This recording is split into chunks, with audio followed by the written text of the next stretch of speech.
Ihdinas siratal mustaqim siratal ladzina an'amta 'alaihim ghairil maghdubi 'alaihim waladdallin. Bismillahirrahmanirrahim. Alhamdulillahirabbil alamin. Assalatu wassalamu ala asyrafil anbiya'i wal mursalin sayyidina wa nabiyyina Muhammadin wa ala alihi wa sahbihi ajmain. Alhamdulillah, kita panjatkan puji syukur kita kepada Allah Subhanahu wa taala karena pada malam ini kita dapat berkumpul lagi seperti malam-malam sebelumnya. Alhamdulillah, walaupun banyak yang kada hadir karena malam ini harinya hujan, karena banyak yang berhalangan hadir jauh. Alhamdulillah ada aja yang nonton di online. Alhamdulillah. Makasih bagi yang mau hadir, mau menonton, silahkan. Salawat dan salam semoga selalu tercurah karibaan Nabi besar kita Nabi Muhammad sallallahu alaihi wasallam beserta sahabat dan kerabat beliau hingga akhir zaman nanti. Alhamdulillah. Atas izin Allah lah kita dapat berkumpul lagi, atas nikmat Allah lah kita malam ini seperti pengajian-pengajian yang telah lalu. Allah lah yang Maha Raja, Allah lah yang mengatur diri kita. Berangkat dari rumah sampai ke sini, Allah lah yang mengatur dan memelihara dirimu tadi. Allah lah yang menguasai diri kita. Orang Kutai Kartanegara hadir, alhamdulillah. Ada orang Kutai dan lain sebagainya. Nanti tolong bagikan ke Tasawuf Nusantara bagi yang sudah bergabung di Majelis Tasawuf Nusantara, tolong dibagikan nanti ke Tasawuf Universal. Mungkin ada yang bergabung dengan Tasawuf Universal. Baik, kita melanjut pelajaran tentang sifat 20 pada minggu kemarin. Itu sudah sampai pada Kidam, artinya sedia. Baik, kita lanjutkan. Jadi sifat Allah yang ke-20 kita lanjutkan. Ini yang berikutnya adalah Kidam. Kidam artinya sedia. Arti sedia itu semuanya serba sudah ada. Jadi Bayu hadir malam ini. Jadi Kidam artinya sedia atau ada, tidak berawal dan tidak berakhir. Semuanya serba sedia. Jadi Allah Ta'ala tidak ada awalnya, tidak ada akhirnya. Kemarin sedianya adalah wujudnya, wujud jasmani ataupun wujud rohani. Ini sudah sedia. Jadi tidak ada awal, tidak ada akhir wujudnya. Baik wujudnya maupun zat Allah itu tidak ada awal, tidak ada akhir. Alhamdulillah. Jadi kemarin zat Allah itu tidak ada awal, tidak ada akhir. Zat Allah tidak ada awal, tidak ada akhir, tidak ada kiri, tidak ada kanan, tidak ada atas, tidak ada bawah. Zat Allah. Manakah zat Allah? Zat Allah nampak kepada diri kita tuh keluar masuk tuh zat Allah.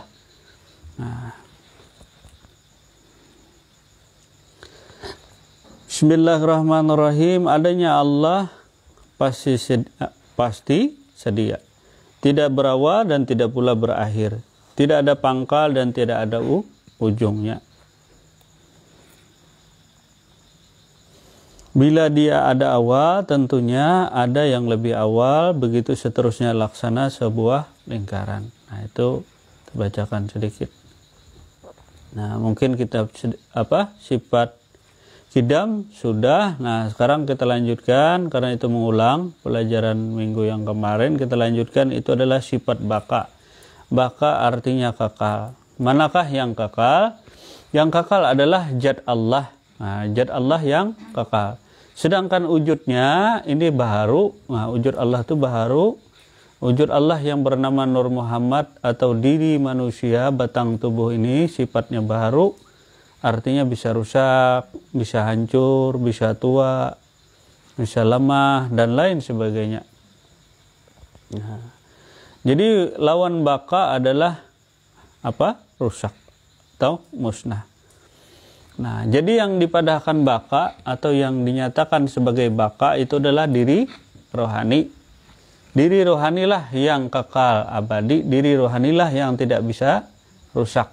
Sedangkan diri jasmani, nah, jadi sebenarnya diri yang kekal itu adalah rohani, sebenarnya yang hancur, nah, musnah adalah batang tubuh atau jasmani. Nah, jadi yang dikenal kita itu sifat 20 adalah sifat Allah dan sifat Muhammad. Jadi perlu digarisbawahi, sebenarnya sifat kekal itu atau sifat baka itu adalah sifat Allah. Kemudian sifat yang baharu, yang muhaddas itu adalah sifat Muhammad, bukan sifat manusia. Jadi jangan sekali-kali manusia mengaku diri diri hancur atau diri musnah. Ya, jadi bukan sifat kita, diri kita itu hancur atau musnah. Jadi yang kekal itu adalah daripada Allah. Nah, kemana diri daripada Allah? Mesranya tadi kepada rohani kita. Nah, itu bernama Allah. Allahu ruhun, Muhammad jasadun. Jadi yang kekal itu adalah roh, rohani yang berasal daripada Allah, itu tidak pernah hancur, tidak pernah rusak, tidak pernah busuk dan lain sebagainya. Itu adalah diri rohani. Sedangkan diri jasmani yang bernama Muhammad, nah itu sifatnya muhaddas, artinya berubah-ubah, bisa rusak, bisa hancur. Itu bukan sifat manusia. Jadi kalau ada manusia yang mengaku dirinya baharu, dirinya rusak atau musnah tadi, itu bukan dirinya. Sebenarnya diri itu jasmani bernama Muhammad, rohani bernama Allah. Jadi perlulah kita sadar diri, tahu diri. Jangan diri kita engkau sangka ada memiliki sifat. Walaupun dinyatakan sifat itu hancur, kadang-kadang kita mendengar sifat 20 biasanya yang kekal itu adalah sifat Allah. Sedangkan yang lawannya daripada kekal abadi itu kan hancur, musnah. Itu dinyatakan adalah diri manusia, bukan seperti itu. Nah, inilah kesalahpahaman, salah kaprahnya kita belajar sifat 20. Kita menyatakan bahwa yang kekal itu Allah, yang rusak atau yang baharu tadi adalah diri manusia. Nah, inilah salah kaprahnya kita tadi belajar sifat 20. Sebenarnya sifat manusia tadi tidak memiliki apa-apa, atau dalam konteksnya dalam kekosongan, tidak ada. Yang ada itu laksana angka 0 atau huruf 0 dengan 1 plus 1 dan min 1. Jadi diri manusia itu kayak huruf 0, seperti huruf 0, tahu huruf 0. Nah, jadi diri manusia itu sebenarnya kekosongan, kosong. Tidak ada apa-apanya.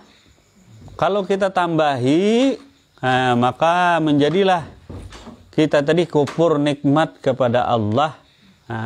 Kufur nikmat, bisa kafir, bisa kufur, bisa nambahi sifat-sifat. Sedangkan kita itu sifatnya netral, manusia itu adalah sifatnya netral. Jadi 0 itu adalah bilangan netral. Antara 0 itu ada min 1 dan 1. Nah, jadi kalau kita belajar aljabar atau kalkulus, nah jadi penemu angka 0 itu adalah orang Islam. Jadi penemu angka 0 itu adalah ulama daripada ulama kita. Maksudnya penemu itu ilmu pengetahuan matematika itu, penemu angka 0 itu adalah umat Islam sejatinya, bukan di luar umat Islam. Jadi penemu angka 0 itu beliau tadi adalah seorang ilmu pengetahuan, biasanya disebut istilah sekarang kan doktor atau profesor. Nah, jadi beliau ini menemukan angka 0 itu karena beliau mempelajari tentang ketuhanan. Nah, dari sifat-sifat Allah lah, dari sifat-sifat manusia lah beliau mempelajari sehingga menemukan angka netra, angka 0. Jadi barang siapa manusia tadi mengaku dirinya lemah, nah nanti berhubungan, ngaku dirinya fakir, nah itu adalah kufur. Nah, termasuk nanti adalah mengakibatkan kekafiran dan kekufuran. Jadi jangan salah nuntut.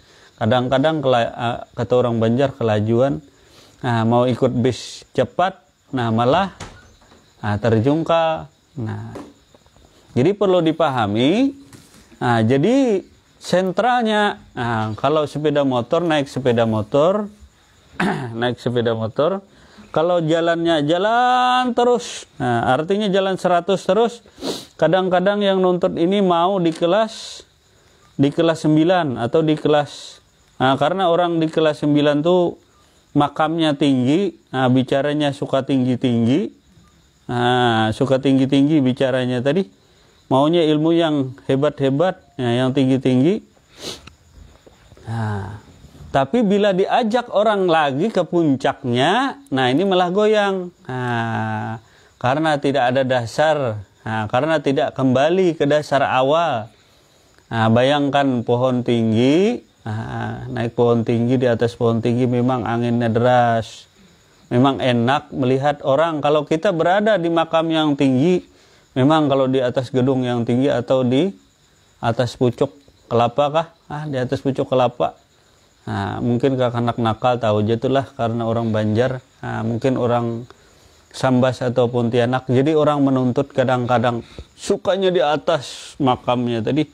Karena di atas itu memang memandang orang lebih enak yang di bawah. Enak memandang orang yang di bawah tadi karena kita di atas makamnya tadi. Karena diri sudah mengenal Allah, karena diri mengenal Tuhan. Lalu ada sifat ujub takabur ria tadi. Laksana orang mengendara sepeda motor, orang ma'rifat tuh. Jadi orang ma'rifat belajar mengenal sepeda motor dari bannya. Tahukah sepeda motor? Mungkin ada yang kadang ngerti bahasa sepeda motor atau motor atau mobil, ya kurang lebih lah sepeda motor dengan mobil. Itu kan ada spionnya, ada rodanya, ada remnya, ada gasnya. Jadi yang dinamakan ma'rifat mengenal sebuah mobil, mengenal sebuah kendaraan, mengenal sebuah sepeda motor. Itu baru ma'rifat. Baru ma'rifat. Tapi ngomongnya ma'rifat ini ngomongnya luar biasa. Baru mengenal motor, baru mengenal mobil, seolah-olah dia ahli sopir, ahli menyetir. Ahli kalau orang sepeda motor apa? Joki kah? Apa itu, Bek? Orang balapan itu apa? Seolah-olah pandailah dirinya. Padahal dirinya baru mengenal sebuah mobil. Wallahu alam belajar menyetir. Belajar menyetir perlu tenaga ahli. Engkau harus masuk ke kursus kah atau belajar sendiri. Kalau belajar sendiri untung-untungan, belajar di buku, belajar di kitab. Bisakah jadi kitab itu atau buku tadi itu sebagai pedoman memaknai arti sebuah sepeda motor. Kita beli kan sepeda motor di dealer, ini baru atau mobil baru. Wah, senangnya hati. Bagi orang yang ma'rifat baru mengenal Allah itu, kata orang Banjar, himung benar. Senang sama sekali, wah begitu gembira, begitu ria, senang hatinya baru mengenal mobil. Baru mengenal mobil pun seolah-olah dirinya lah yang paling mengenal mobil. Kalau orang sopir, mungkinkah dirinya bercerita lagi tentang mobil? Kalau sopir tuh bercerita lagi tentang mobil. Wah, ini ban mobilku, wah ini spionku. Tentunya sopir tadi tidak lagi bercerita tentang mobilnya. Sopir tadi hanya memperhatikan jalannya. Perhatikan jalan, ini jalan rusak, ini jalan berbatu, oh ini ada remnya, oh ini perlu digas, oh ini perlu kopling. Melihat di spion kiri kanan, apakah ini jalan bahaya, apakah boleh mendahului atau tidak. Dilihat dulu rambu-rambunya. Sedangkan orang yang baru ma'rifat, boro-boro mau belajar nyetir. Ini baru megang mobil, pegang terus tiap hari, digosok-gosok. Ma'rifat, orang kenal sebuah mobil, gosok-gosok. Wah, ini wujud Allah, wah. Nah, bagi orang yang baru kenal mobil, waduh, gembira hatinya, riang gembira. Nah, ngomongnya ke sana kemari, mobilku bagus. Nah, untung-untung mobilnya. Kalau mobil orang gimana? Yang dibanggakan mobil orang. Nah, yang disahadatkan sahadat orang. Nah, sahadatmu seperti apa penyaksianmu dengan Allah? Sudahkah engkau melihat Allah? Sudahkah engkau melihat mobil? Kalau belum melihat mobil, apa yang kau ceritakan itu jadi bohong. Nah, ini mau cerita mobil tapi lihat di Facebook. Nah, belajar di Facebook. Nah, ngomongnya memang tinggi. Nah, tapi kalau disuruh orang, mana mobilnya kata orang. Wah. Belajar di Facebook, belajar di Mbak Google, melihat di YouTube. Ah, ngomong nggak setinggi langit. Setelah disuruh orang nyetir, coba kamu setir. Ah, boro-boro mau nyetir. Ah, apa? Kalau mobil masuk angin kan, nah atau karburatornya kah? Atau pompa minyak. Sekarang kan mobilnya injeksi. Nah, kalau sudah kecampur air dan lain sebagainya, bingung. Nah, jadi kalau kita ma'rifat itu perlu tenaga ahli. Nah, memang mengenal Allah tuh tanpa guru pun bisa. Nah, untung-untungan itu orang berspekulasi. Nah, kalau orang dagang berspekulasi, untung-untungan katanya masuk surga. Untung-untungan karena Allah. Iya, bukumu kalau engkau memahami Al-Quran. Kalau buku ya kitab-kitaban, namanya kitab-kitaban, kadang-kadang lembarannya ada yang hilang, kadang ada yang dimakan gagat, kata orang Banjar. Tahukah gagat itu? Nah, yang suka makan kertas, nah itu gagat.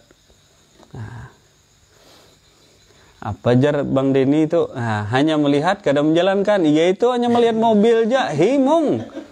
Nah, lihat mobil, wah sudah kenal mobil. Iya, sudah. Memang benar mobil, tapi kada bisa menjalankan. Apa yang kau capai dengan ma'rifat tadi? Kalau nggak ada guru yang membimbing coba mobil tadi, nah, boro-boro dirimu sendiri membawa mobil, apalagi bawa penumpang. Celaka 12 lah penumpang tadi. Belum pernah. Dulu kita kan...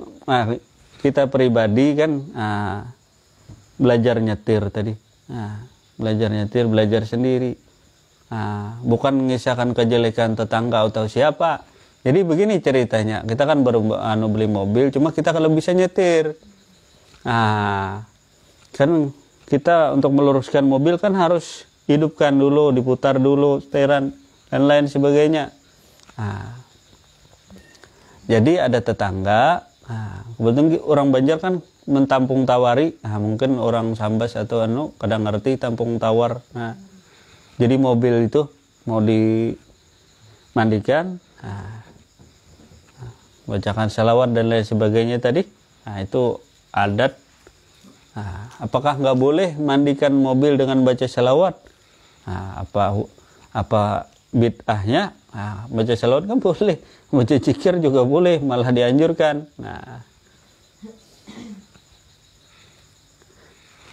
Nah, jadi begini tadi. Jadi tetangga kita datang karena kita tahu diri. Jadi bersyukurlah kita tahu diri.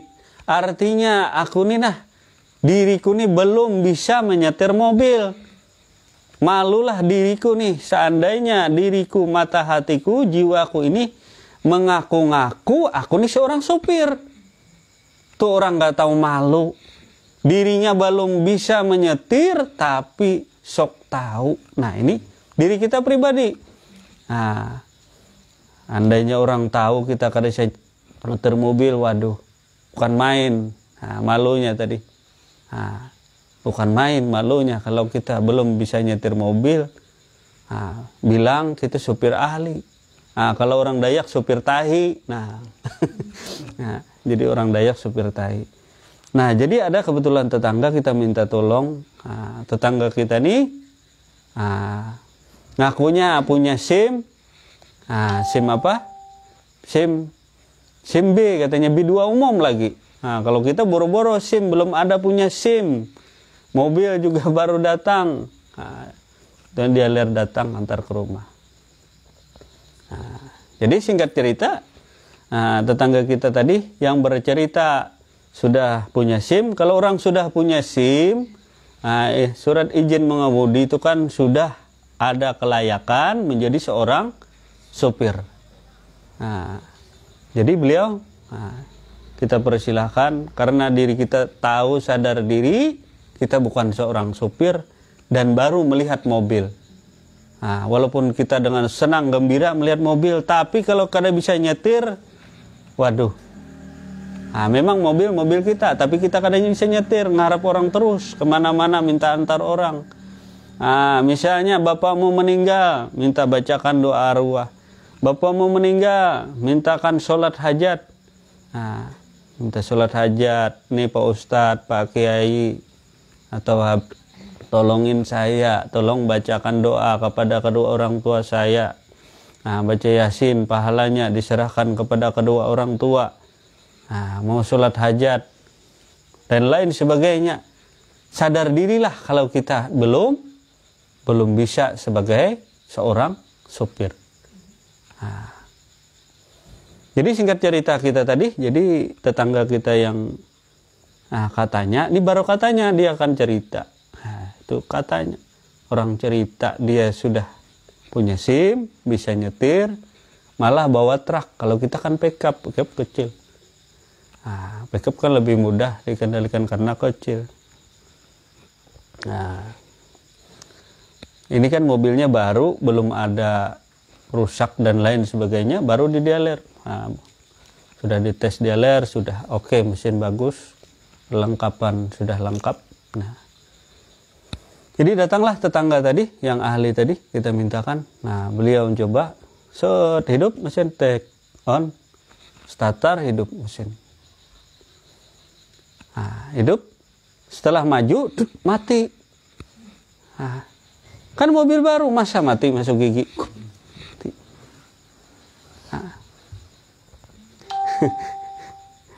Kemudian dihidupi lagi, hidup, masuk gigi lagi, mati lagi. Apa kita bilang? Katanya kan sopir ahli. Sopir ahli. Orang ngakunya punya SIM tadi. Kita sadar dirilah kalau kita kada bisa nyetir. Kalau kita bisa nyetir, ngapain ngarep orang? Ini pengalaman kita, pengalaman pribadi. Begitu juga kita nantinya meminta doa, minta salawat, mintakan berkat. Kalau diri kita belum bisa, mungkin kita bisa mengharap Pak Ustadz atau guru kita atau siapapun, karena diri kita belumlah seorang supir yang ahli. Jadi orang makrifat tidak bermakrifat lagi. Jadi yang bermakrifat itu orang yang salik, yang menjalani, masih dalam pencarian jati dirinya. Kalau orang makrifat, ngapain lagi dirinya menceritakan mobil?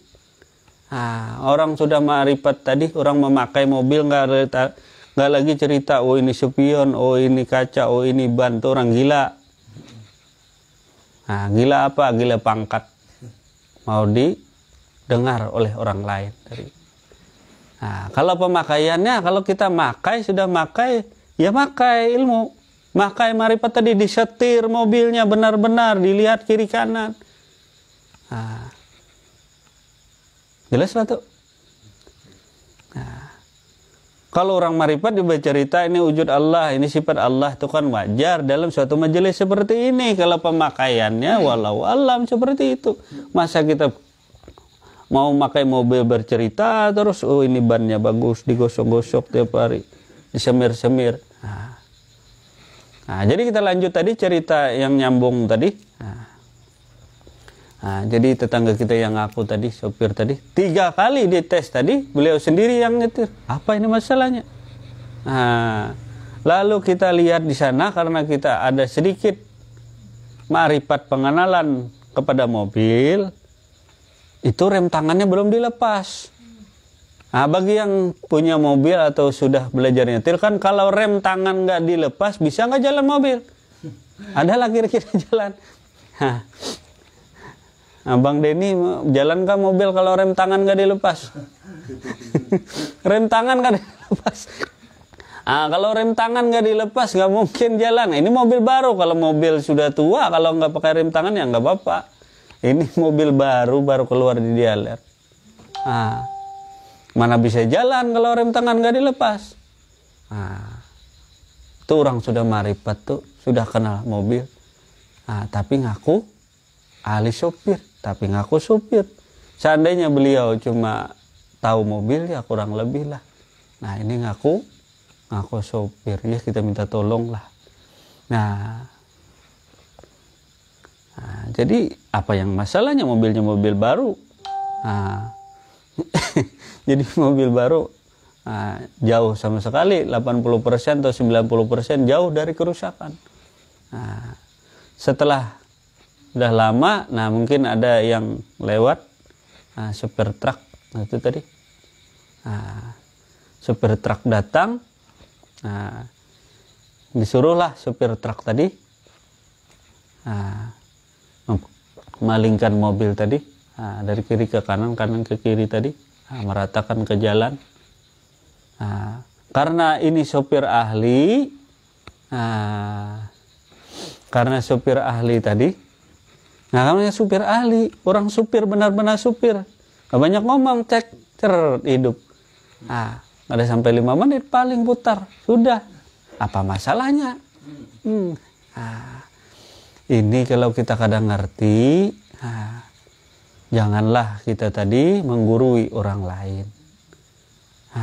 Malulah diri kita. Kalau kita masih belajar, bukannya salah menggurui orang lain, tapi kita tahu dirilah batasan-batasan kita di mana. Batasan-batasan kita di mana.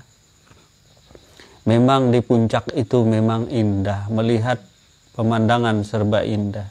Koromah ada di sana. Kalau orang sekolah kelas 0 dulu, 0, gak tahu apa-apa, diri penuh kekosongan. Baru kelas 0 kan sekolah PAUD, TK, TK besar, kecil, naik sekolah SD, mengesahkan Allah. Jadi orang sekolah TK tuh mengesahkan Allah, tapi ngomongnya luar biasa. Orang TK tadi tahu tapi tidak, baru sekolah TK tahu wujud Allah, tahu, baru tahu wujud Allah, ngomong sana kemari. Orang sekolah TK, anak-anak namanya, tidak salah, itu sesuai dengan makamnya. Orang sekolah TK. Kadang-kadang sekolah TK ini kita sering dikerjai oleh guru-guru kita tadi. Habib Mubin pernah ngerjai kita dulu. Habib Mubin itu kan termasuk orang yang dikenal waktu zaman pemerintahan SBY.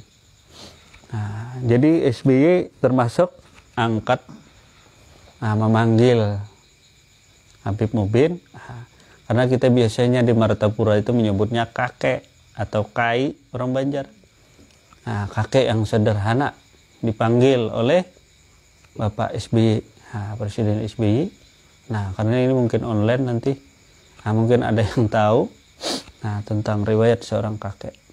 Jadi beliau adalah salah satu wali besar di Martapura di Karangintan tadi. Sampai sekarang sudah meninggal. Jadi beliau menyarankan kepada kita waktu sekolah TK,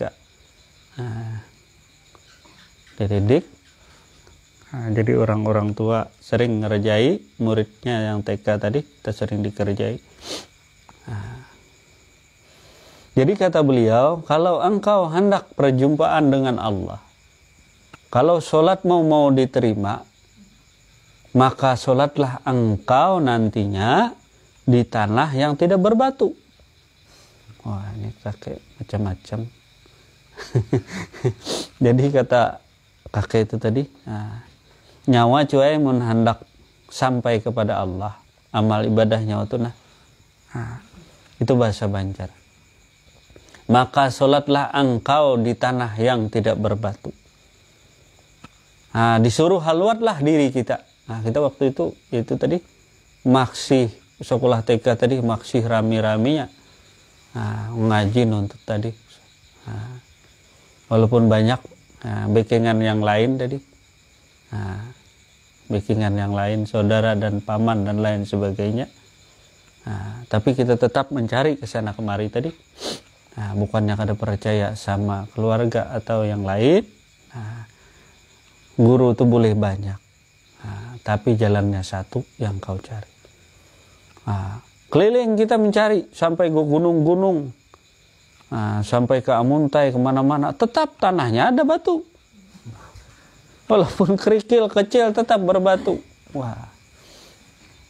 Nah, Amuntai, Martapura, Banjarmasin, Plehari, keliling. Nah, ternyata tanah tadi ada batunya masih. Nah, di Amuntai, nah, tanah liat itu bukan tuh. Nah, tanah liat, nah, tapi masih ada kerikilnya. Itu belum sempurna. Jadi bila ada di diri kita masih ada kerikil-kerikil, sandungan-sandungan, nah, sandungan-sandungan kerikil, maka belum sempurnalah diri kita menghadap Allah. Nah, belum sempurnalah. Kalau ada masih pengakuan-pengakuan, nah, apalagi paham memaham, nah, apalagi ada sedikit kerikil tadi, pangkat atau keturunan. Nah, pangkat keturunan. Nah, maaf, bukannya kita kada percaya keluarga kita atau siapa atau famili siapa. Nah, karena keluarga kita juga ya. Nah, jadi bukan famili atau apa. Nah, itulah kerikil-kerikil di diri kita. Nah, seolah-olah itu tadi kita merasa besar diri.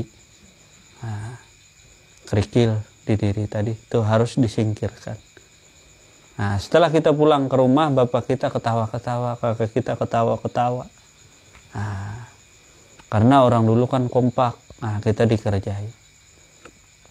Nah, tapi dari dikerjai itulah kita dapat hikmah. Seandainya kita kada cangkal, kata orang Banjar, kada gigih menuntut. Nah, ini datang sekali seminggu, kadang-kadang datang, kadang-kadang tidak datang. Apalagi disuruh guru untuk mempraktekkan, untuk halwat. Nah, jadi ada saudara kita tadi, nah, itu wali besar, termasuk di Kalimantan Selatan, cuma tersembunyi. Nah, ini jarang orang tahu. Cuma angkatan beliau mungkin tahu, guru sekumpul 2 kali pernah datang ke rumah beliau. Nah, guru sekumpul pernah datang ke rumah beliau waktu itu 2 kali. Nah, orangnya sederhana, mungkin kalau kita anggap kayak orang biasa lah, pakaian kadang-kadang pakai celana jen dan lain sebagainya, pakai jaket, pakai topi. Nah, tidak memakai atribut-atribut seperti ulama pada umumnya. Nah, tapi guru sekumpul pun mengakui bahwa dirinya adalah seorang wali kutub, malah di atas. Tapi walinya tadi sangat dirahasiakan. Gurunya satu. Siapa gurunya? Habib Zain Al-Habsyi. Mungkin orang Kalse tahulah.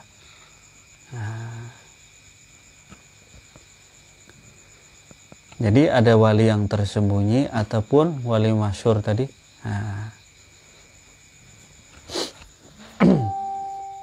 Alhamdulillah. Nah, ada aja yang nonton walaupun di rumah, kada banyak orangnya karena corona.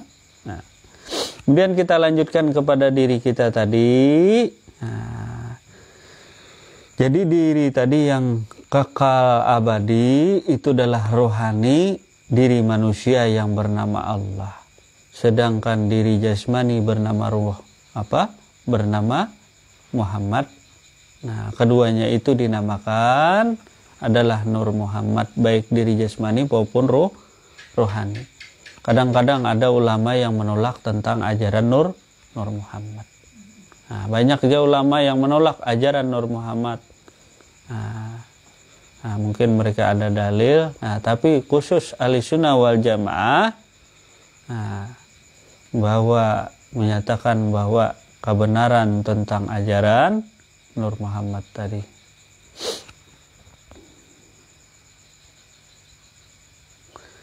Jadi batang tubuh kita melalui perubahan, ada kanak-kanak, ada dewasa, sampai orang tua tadi.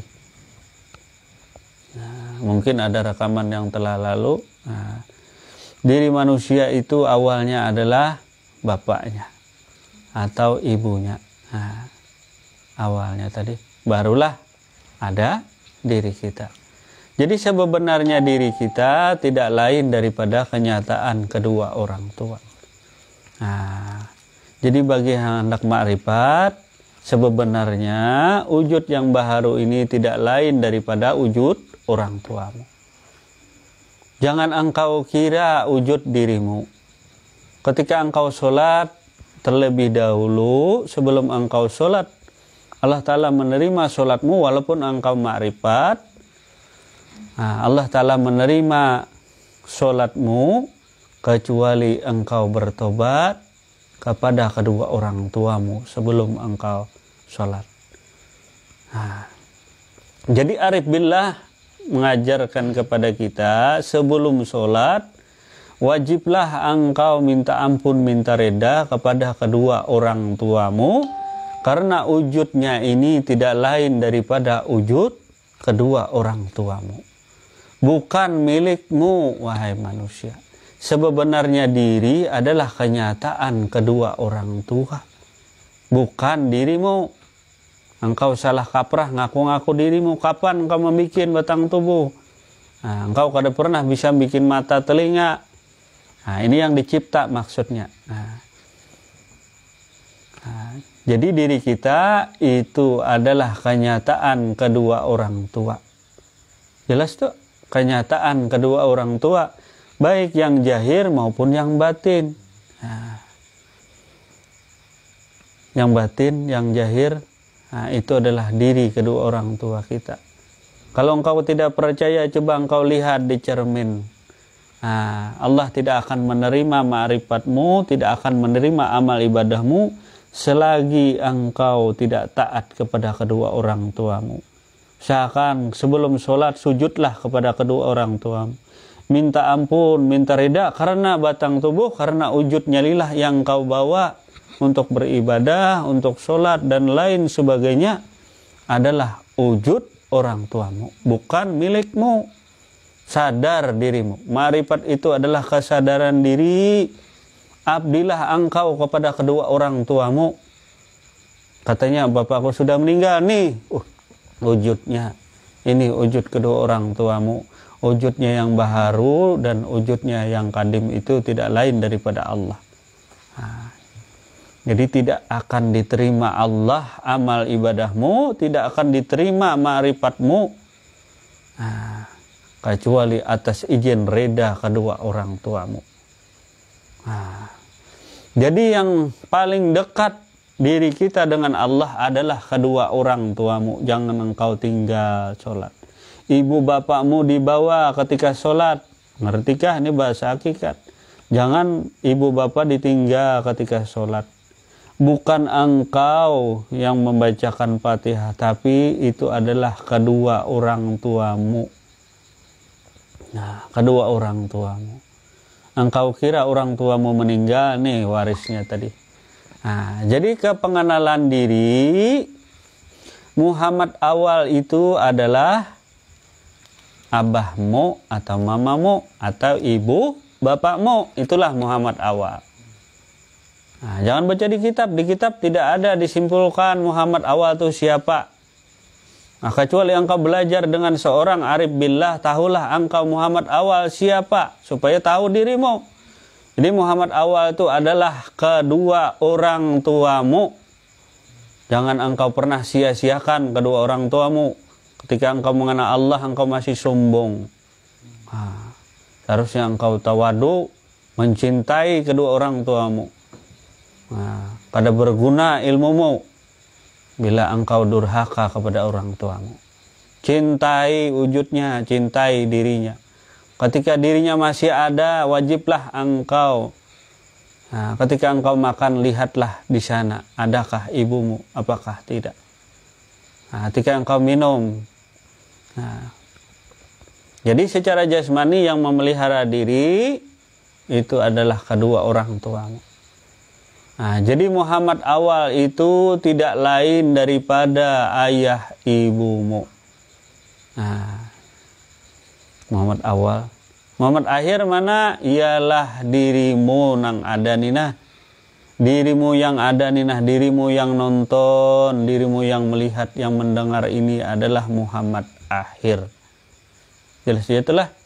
Nah, ini Muhammad akhir nang unggut-unggutan nang melihat tuh Muhammad akhir di kitab kada. Nah, mencari di kitab kena mana Muhammad awal, mana Muhammad akhir. Memang ada Muhammad awal, Muhammad akhir, tapi tidak ditunjukkan di sana karena kitab kada bisa ngomong. Bisakah belajar kitab ngomong? Nah, kalau di bawah Google bisa ngomong. Nah, jadi Muhammad awal dan Muhammad akhir. Inilah sifatnya berubah-ubah. Kalau rohani itu tidak ada yang berubah, tidak ada awal, tidak ada akhir rohani. Nah, jadi ada yang menanyakan bagaimana itu roh itu tidak lain rupanya sama seperti jasmani. Nah, jadi roh tadi Muhammad awal, Muhammad akhir, Muhammad jahir. Nah, yang nampak tuh Muhammad jahir tuh ada yang bertanya kemarin kan, bagaimana itu roh Muhammad jahir tuh yang nampak. Yang kau nampak tuh yang kau pegang, yang nonton tuh itu Muhammad tadi Muhammad akhir. Nah, yang jahirnya yang mana?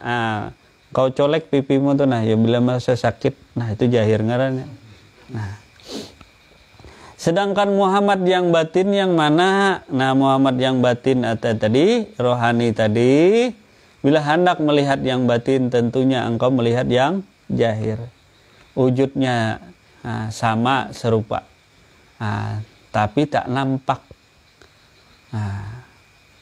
Bagaimanakah itu rohani? Kalau mau melihat rohani, cobalah engkau lengok di cermin hatimu. Nah, kalau belum nampak di cermin hatimu, coba tengok di cermin HP-mu tuh ada kan di kamera. Nah, itu rohanimu. Nah, jadi rohani menempati jasmani, meliputi jasmani. Nah, kalau mau melihat rohani, coba ditengok di cerminan Muhammad. Nah, di cerminan Muhammad engkau melihat rahasia rohani Muhammad. Bagaimana caranya? Nah, lubang mimnya itu ada 2 di mata kanan, di mata kiri. Nah, itu cahaya rahasia Muhammad tuh ditengok di cermin tuh cermin yang kau bawa kulo kilir ini spion. Nah, kalau spion mobil tadi orang maripet ada spionnya. Nah, dilihat di spion tuh itulah rohani yang nampak di situ. Nah, bila belum nampak juga coba engkau tidur. Nah, ketika engkau melihat dirimu itulah rohani. Sebenarnya roh itu kada ada bayang-bayang. Tahukah roh? Ini ngaku roh tapi bayang, itu bukan roh, itu jasmani ngarannya tuh. Nah, atau namanya ketika orang Banjar. Jadi rohani tidak ada bayang-bayang. Rohani daripada Allah tidak ada bayang-bayang. Sedangkan jasmani itu diri Muhammad tadi. Nah, jasmani itu ada bayang-bayang. Nah, ada bayang-bayang. Sedangkan rohani tidak ada bayang-bayang. Nah, coba aja mimpi kalau ada bayang-bayang. Nah, itu berarti belum mimpi. Nah, megau aja tuh. Jadi kalau orang mimpi ada bayang-bayangnya, nah itu bukan alam roh namanya. Nah, begitu juga engkau masuk dirimu. Nah, dalam pelajaran spiritual nanti masuk ke alam roh. Si rohani tadi kalau mau masuk ke alam roh, keluarlah pada alam jahir. Keluarlah pada yang baharu ini tadi. Nah, jadi yang baharu keluar. Si baka tadi keluar daripada yang muhadas ini, si baka, si rohani keluar pada diri jasmani. Keluar, masuklah ke engkau ke alam roh. Di sana nampak dirimu tidak ada bayang-bayang. Nah, tidak ada bayang-bayang. Nah, karena diri rohani tadi sebenarnya itulah daripada zat Allah. Allahu ruhun, itu kenampakan daripada zat. Ini bang, jasmani kenampakan zat jua, kenyataan zat jua. Nah, cuma sifatnya baharu. Sedangkan diri rohani tadi kekal, kada bisa rusak, kada bisa hancur. Makanya kita dalam alam roh keluar daripada wujud jasmani, nah, kada bisa rusak, kada bisa hancur. Kalau mimpi kan biasanya sering orang mimpi, nah, orang Banjar kan berkelahi, nah, dan lain sebagainya, kada ada luka, kada ada apa jasmaninya. Nah, tapi ada sedikit rasa nyeri atau pedih, nah, perih di batang tubuhnya. Nah, itu karena lantaran ilmu sudah masuk ke tubuh, ilmu tadi tahu. Nah, jadi kalau hendak perjalanan spiritual, nah itu keluar daripada wujud diri jasmani, rohani keluar. Nah, keluar tadi. Nah, itu perlu bimbingan tenaga ahli. Nah, engkau keluar sendiri. Nah, ada pernah jamaah kita, murid kita tadi waktu tidur entah kada, katanya antara tidur dan tidak melihat dirinya dua, satunya berbaring, satunya duduk. Nah, tapi belum ngerti. Nah, itulah diri jasmani dan rohani tadi. Nah, jadi yang berubah-ubah adalah diri jasmani. Nah, kalau Anda tahu yang gaib, tentunya engkau tahu yang nyata dulu. Nah, nak masuk alam rohani, alam jabarut kah, alam malakut kah, alam hadratullah, diri rohani yang naik. Nah, bagaimana caranya? Satukan pikiran dan hatimu. Pikiran hanya engkau ingat Allah, hatimu yang ada hanya Allah. Perut dikosongkan, Allah aja yang ada. Nah, setelah pikiran penuh, hati penuh dengan Allah, nah, perut tadi kosong, nah, terisi dengan Allah, maka otomatis pengendalian diri itu lebih mudah. Nah, itu perlu tenaga ahli tadi. Kalau hendak perjalanan spiritual seperti para wali-wali yang terdahulu, nah, ada bimbingan. Kalau belajar sendiri ya silahkan. Nah, kalau katanya belajar sendiri bisa, ya bisa, alhamdulillah. Itu sudah kehendak ketentuan Allah. Nah, jadi Nabi pun melakukan perjalanan Isra Mi'raj atas kehendak Allah. Begitu juga kita umatnya tadi menuntut ilmu ketuhanan. Ilmunya kan sudah bagus. Yang kita tuntut ikan ilmu ketuhanan. Nah, kita nuntut ilmu ketuhanan, cuma belum ada pembuktian kepada diri kita perjalanan spiritual, masuk alam roh, masuk alam jabarut, alam malakut. Itu kan harus perlu tenaga ahli. Kalau cuma kenal mobil, waduh. Nah, mobil aja terus. Nah, sedikit aku. Kalau engkau sudahkah pernah keluar dari, sudah ditanya orang nanti, ngaku-ngaku tenaga ahli. Sudahlah pernah engkau keluar daripada batang tubuhmu. Sudahlah engkau keluar daripada wujud jasmanimu ini. Sudahkah engkau sudah masuk alam arwah? Nah, melintasi alam hadratullah. Nah, kalau sopir ya tahu. Nah, tapi itu bukan tujuan. Tujuan tadi adalah kepada Allah. Jadi tujuan tadi adalah bertakwa kepada Allah. Nah, takwa kepada Allah. Nah, itu dinamakan Islam, menjalankan perintah Allah dan menjauhi larangannya. Nah, baik, kita lanjutkan lagi. Sifat keempat adalah mukhalafatul lil hawadis, berbeda atau tidak sama, sesuatu yang baru. Nah, artinya bersalahankah kata orang Banjar dengan segala sesuatu, mukhalafatul lil hawadis, berbeda tidak sama dengan sesuatu yang baru. Nah, jadi wujud diri Allah ini, wujud Allah, nah, kalau bahasa ketuhanan itu dinamakan wujud. Sedangkan bahasa kenabian, bahasa kenabian itu adalah diri Muhammad. Kalau bahasa manusia itu dinamakan batang tubuh. Atau bahasa umum dinamakan Nur Muhammad tadi. Nah, jadi tidak ada yang sama. Walaupun kita kembarkah, nih wujud Allah tidak ada yang sama. Tidak ada yang menyamai. Begitu juga rohani tadi tidak ada yang sama. Nah, kada ada yang menyerupai diri rohani. Nah, jadi tanpa latihan, orang perang tanpa latihan mati konyol. Orang perjalanan spiritual tanpa pelatihan, tanpa pendidikan, rasanya sulitlah menjalani. Nah, nanti kawannya bingung, orangnya guring di rumah, tapi dilihatnya ada di Buntuk, ada di Kaltim, ada di kebun, ada di hutan. Yang kau lihat tadi, itu diri rohani. Nah, diri rohani berpindah dengan sekejap mata, berpindah dari suatu tempat ke tempat yang lain. Karena diri rohani tidak terbatas. Nah, diri rohani tidak terbatas. Kalau diri jasmani mau nembus tembok pun bisa bincul kepala. Nah, orang Jawa ngertilah bincul. Nah, ada benjolan di kepalanya nih. Nah, akibat mau nembus dinding. Nah, kalau diri rohani tembus. Nah, salah tembus diri rohani kalau Allah menghendaki. Dan terlanjutkan tadi mukhalafatul lil wadis, berbeda atau tidak sama atau bersalahan dengan sesuatu. Nah, tidak ada samanya. Allah Ta'ala pasti berbeda dan tidak sama dengan sesuatu yang baharu. Nah, alam semesta ini dan segala isinya dinamakan sesuatu yang baharu atau hadis karena dia diciptakan. Nah, baru dalam arti dibandingkan dengan si pencipta. Nah,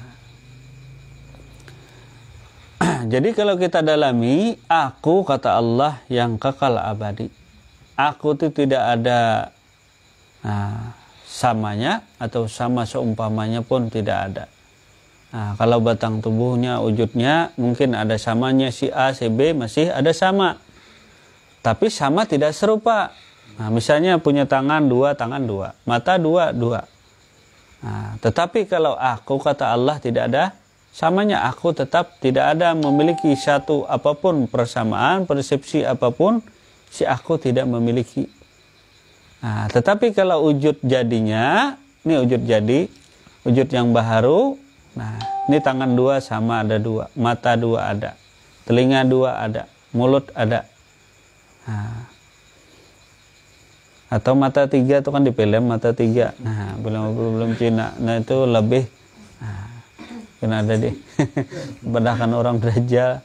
Nah, jadi kalau wujud Allah ini memang ada yang sama, tapi masih tidak ada serupa. Nah, jadi pencipta, akulah pencipta daripada wujud. Jadi wujud itu tercipta daripada aku.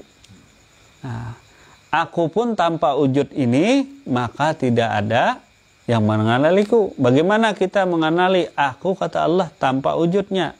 Bagaimana mencari? Kalau mencari seseorang, misalnya Paturijan. Kalau wujudnya, rumahnya tidak ada, kemana kita mencari? Di Sambas misalnya. Nah, rumahnya tidak tahu, kita tahunya Paturijan. Namanya. Nah, kata orang cari siapa? Cari Paturijan, alamatnya di mana? Wallahu alam. Wah, ini kan susah mencari wallahu alam tuh.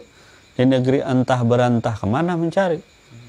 Di atas tidak ada, di kiri tidak ada, di bawah tidak ada. Kalau ada nyatanya, kalau nyatanya wujudnya ada, rumahnya ada, nah ditulis di kitab itu ciri-ciri rumahnya, tanda-tanda rumahnya seperti ini. Begitu juga Allah tadi, wujudnya itu bersalahan dengan sesuatu tuh, memang banyaklah rumahnya tadi. Jadi bait itu adalah rumah, Baitullah itu adalah rumah Allah. Nah, rumah Allah tidak lain, tidak bukan adalah wujud baharu dan wujud kadim itu rumahnya Allah. Itu rumahku kata Allah. Nah, rumahku kata Allah. Nah, jadi tiap-tiap rumah ada pemilik rumah. Nah, pemilik rumah lah yang kekal abadi, rumahnya bisa rusak, bisa hancur. Nah, diri tadi laksana sebatang kayu, makin tua, makin kena hujan, makin bongkok kan, makin tua, makin sering mencangkul, sering bongkok lah belakangnya. Bukan menghina orang mencangkul, jangan salah kaprah. Mobil makin hari makin dibawa, kena hujan, kena panas, kan mobil bekas rusak, catnya bisa kelopos. Yalah mis.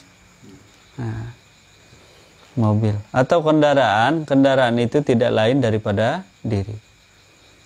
Jadi rumah itu adalah rumah Allah, tidak lain daripada kenyataannya tadi yang bernama diri jasmani maupun diri rohani, itu adalah rumah. Tiap-tiap rumah tentunya adalah pemilik rumah. Pemilik rumahnya ada. Rumah si A, si B.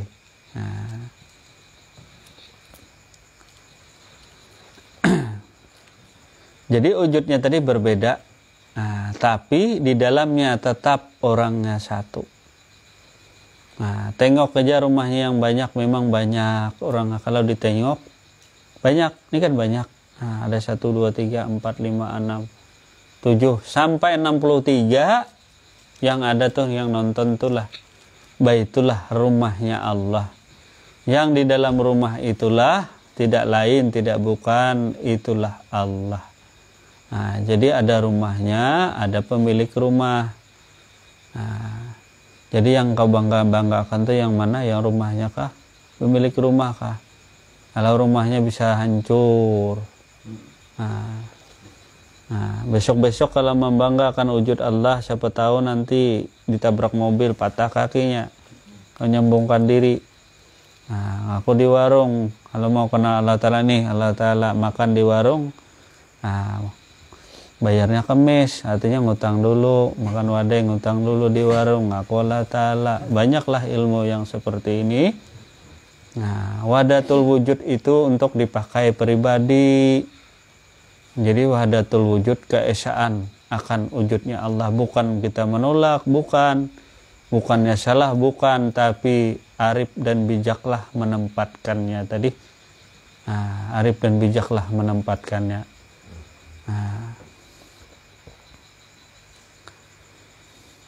Jadi rumah dan pemilik rumah, ini bersalahan tadi. Artinya aku dengan wujudku, aku dengan sifatku tentunya berbeda. Tapi tidak lain, tidak bukan. Antara wujud dan pemiliknya wujud satu juga.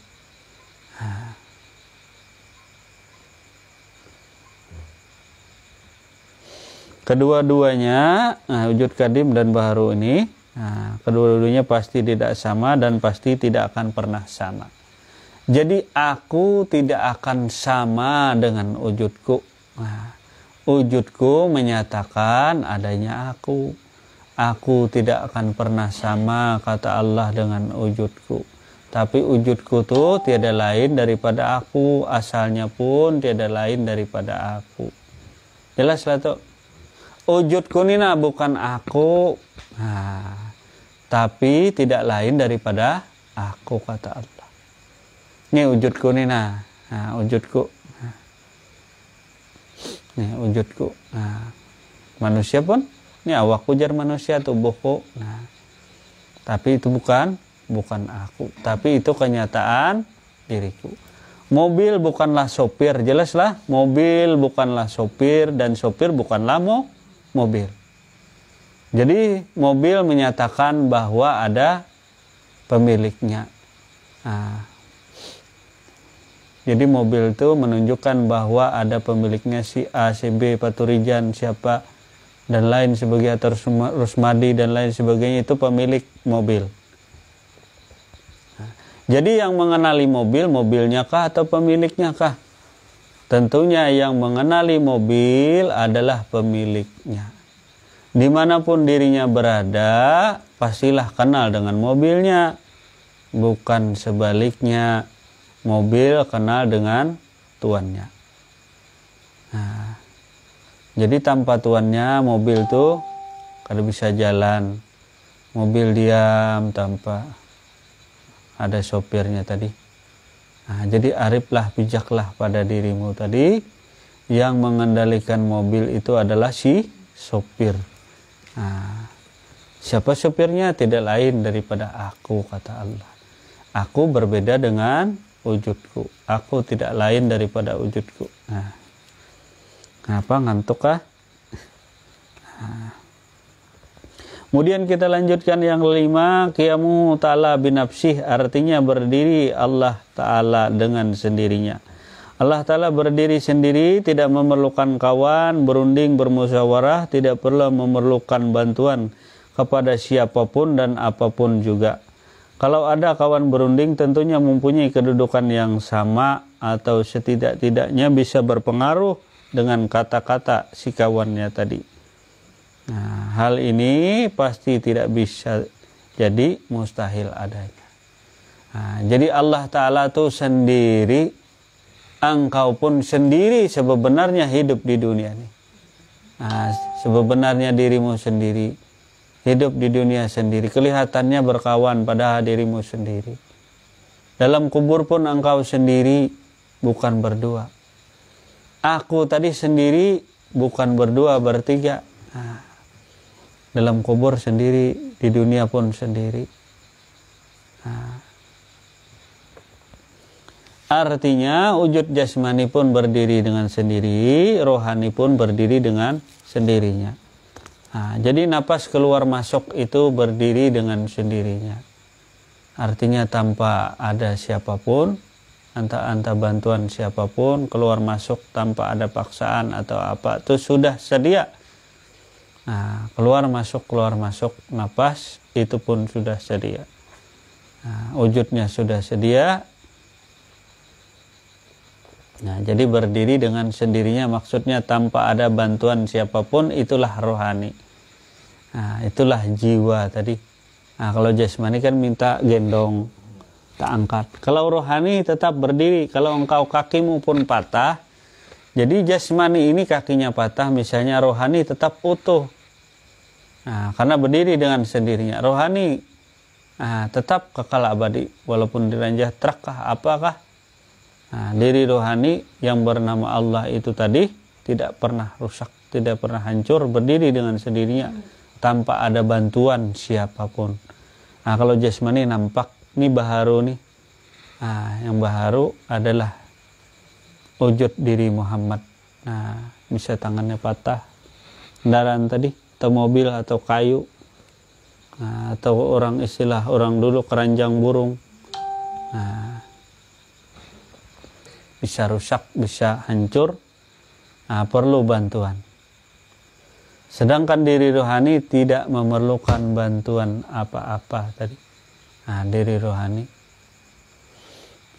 Nah, begitu juga asalnya daripada diri rohani. Diri rohani itu berasal daripada aku. Nah, jelaslah tuh. Diri rohani berasal dari aku. Diri jasmani pun berasal daripada aku. Nah, aku yang tidak aku yang berdiri sendiri. Nah, sedangkan selain aku itu minta bantuan kepada aku. Jadi tangan tanpa aku tidak bisa bergerak. Tangan, kaki tanpa aku tidak bisa berdiri. Jelaslah tuh. Yang tidak bisa, yang tidak memerlukan bantuan siapapun itu aku. Jangan salah akunya. Aku tadi tidak memerlukan bantuan siapa-siapa, itu kata Allah. Aku berdiri dengan kehendakku sendiri. Artinya aku tadi tidak diperintah oleh siapapun. Aku tadi, artinya kalau diperintah orang, nah itu masih ada yang memerintah tadi. Aku tadi tidak ada yang memerintah aku, karena aku berdiri dengan sendiri. Kalau aku mau berdiri, berdiri. Kalau aku mau duduk, duduk. Sedangkan jasmani, jasad ini diperintah.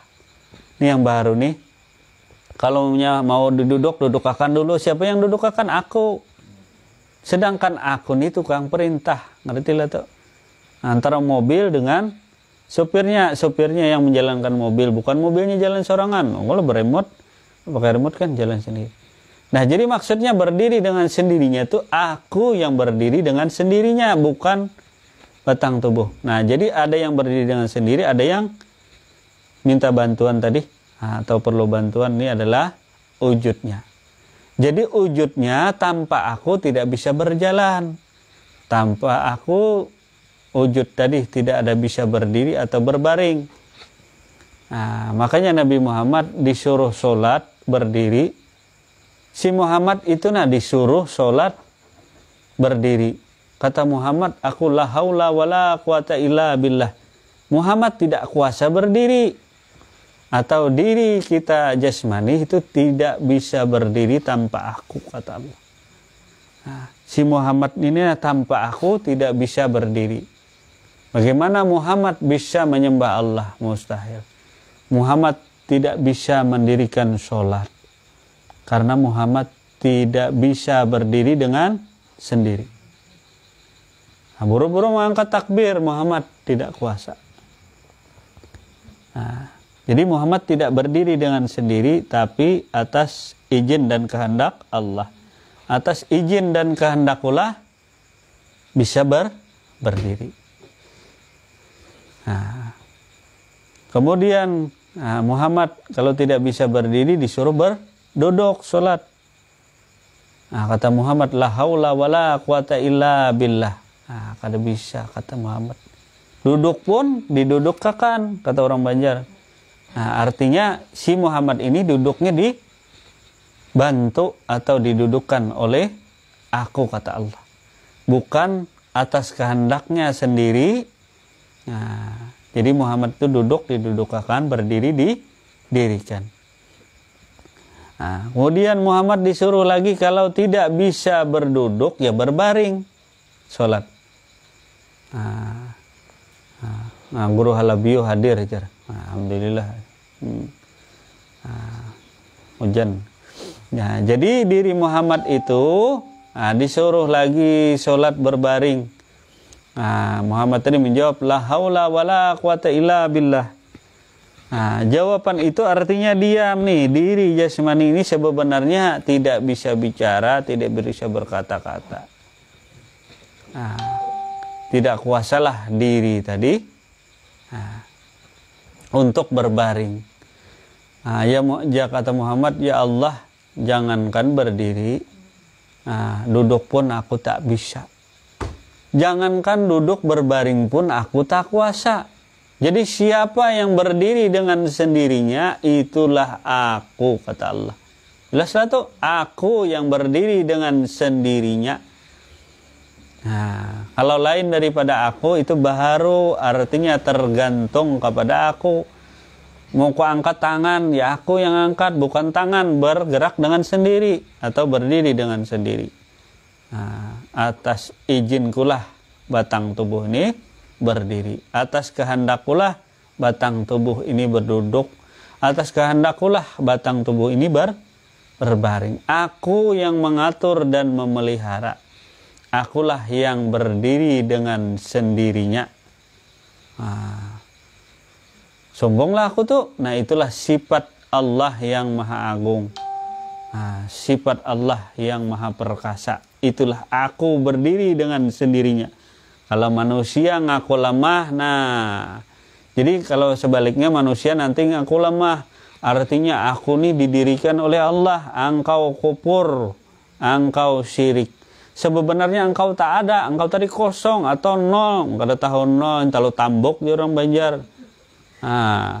Kada tahu juga entah tambok, cium mai baunya.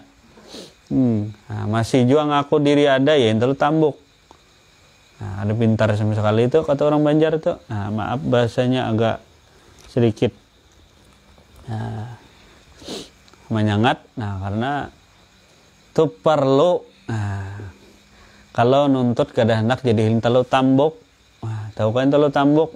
Telu tambok kada pecangan jadi apa-apa. Jadi bau maka ada. Ya kata, apakah kan akan maca?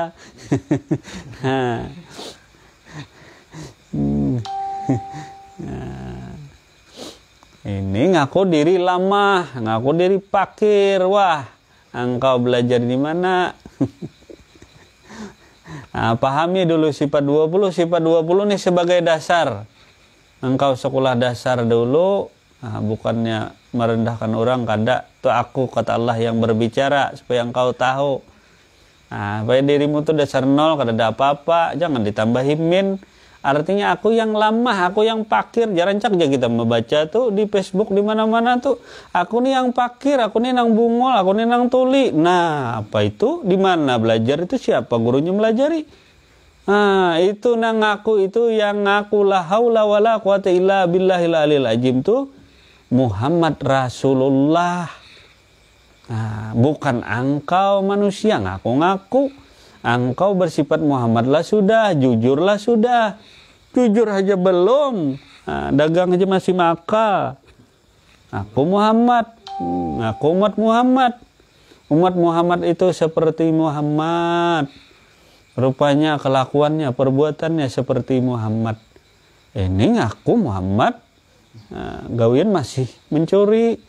Nah, tahukah mencuri? Mencuri sifat Muhammad, sifat pakir, sifat lemah, sifat buta. Itulah sifat Muhammad. Jangan engkau curi. Tapi misrakanlah dirimu dengan Muhammad. Sebenarnya dirimu tidak ada sama sekali. Ngaku diri lemah tuh nah sama lawan ngaku diri kuasa. Nah, cuma tandanya jamin dan plus. Kayak akti tenah. Kalau orang matematika, orang sekolah tuh tahu jamin 1 lawan plus 1. Sama aja tuh. Nah, kalau nya 0, ya 0. Kada ada apa-apa. 0 tuh netral. Mau diisi min 1, mau diisi plus 1. Nah, min 1 tambah 1 apa isinya? Nah, 0 kalau. Nah, apa tuh? Ngaku diri lemah, ngaku diri pakir. Siapa itu? Nah, itu mencuri sifat Muhammad. Sudahkah dirimu mesra? Sudahkah sama kelakuannya? Sudahkah sama perbuatannya?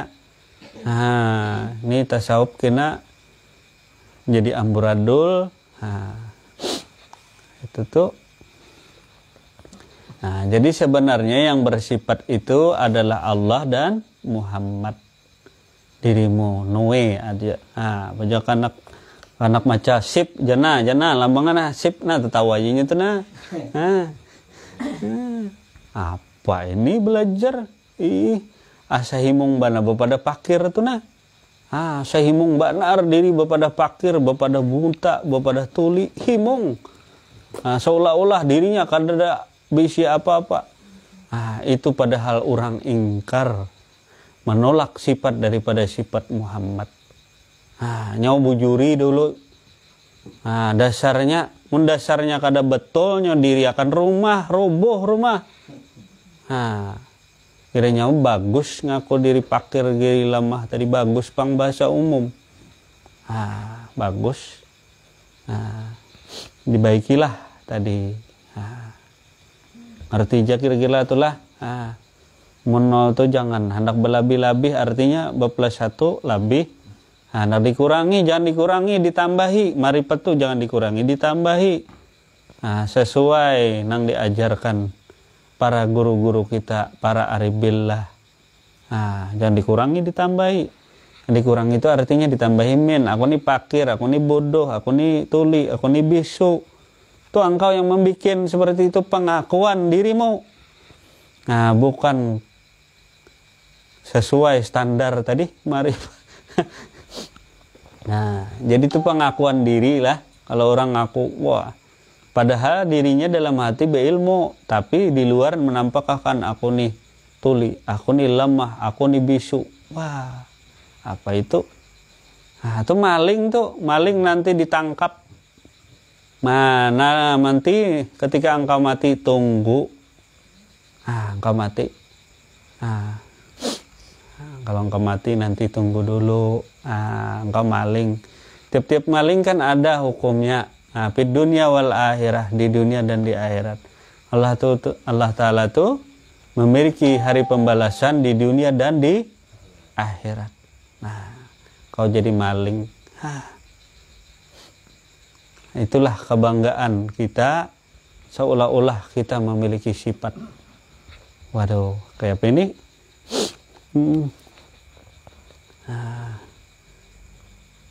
Jangan sekali-kali engkau memiliki sifat ngaku-ngaku lemah lah, ngaku pakir kah, atau ngaku kikir. Nah, ngaku kikir parah lagi tuh. Ya Pak Guru Jainuddin Alabi jelas kata. Jadi jangan sampai kita jadi maling. Jadi maling tuh kalau bahasa umum, wah bagus orang tuh. Artinya syahadu, bahasanya merendahkan diri. Sebenarnya engkau tidak mencintai Muhammad tadi. Apa tuh? Durhaka lawan Rasulullah. Yang aku la haula wala quwata illa billah. Tidak lain daripada dirinya Muhammad. Engkau ikuti Muhammad tadi. Sebenarnya dirimu tadi kosong, sebenarnya kosong. Kalau nuntut ke Tuan Guru, kalau membawa diri kita penuh berisi, datang ke tempat Tuan Guru dengan membawa ilmu, naik ke tempat Tuan Guru. Datang bersilawar handap atau kamera. Apa nih? Selawar katuk kah? Datang ke Tuan Guru, mau nuntut ilmu. Anu guru ulun nih hendak belajar ilmu ketuhanan, belajar tasawuf, bolehlah guru katanya. Lalu dijawab oleh beliau tadi, kalau kada cukup syaratnya, kalau engkau nanti gila, kalau gila kata gurunya kada usah lah. Banyak anak muda yang minta ajarkan tadi, termasuk ustadz. Ustadz pun mau belajar tadi. Tapi kalau pina gila Pak Ustadz, kalau pina kada sanggup, mundur Ustadz. Anak muda pun mundur. Baru dikasih sedikit, sudah mundur. Kalau engkau yang sudah marifat ini mundur, wah makin parah. Teruskan, lanjutkan jalanmu. Ini kata orang Banjar, digentar sedikit sudah mundur. Katanya ma'rifat sedikit marah. Ini komennya kada sesuai lawan kehendak hatinya, kada sesuai lawan ilmu yang dimilikinya, marah. Kok begitu? Kok statusnya bikin begitu? Sesuaikan keadaan porsi dirimu, di mana engkau menempatkan dirimu. Kalau di plus 1 ya sombong, seumur hidup pun engkau. Kalau di makam Allah tuh sombong ya melulu. Memang di atas itu kan sudah dijelaskan tadi, enak melihat orang dari atas. Nampak, wah itu makamnya rendah benar. Wah itu kada tahu apa-apa, enak menilai. Tapi hati-hati dirimu di atas. Kalau pina ada wanyi sesat kena habis. Karena peluru sasat, peluru nyasar kita yang di atas, yang kena sasaran tembak. Mau turun kada tahu jalannya, langsung longsap turunnya. Hati dirimu tadi. Kalau orang mau kelas 10, tahukah orang kelas 10? Tadi 0, 1, 2, 3, 4, 5, 6, 7, 8, 9. Wali 9 katanya paling bagus.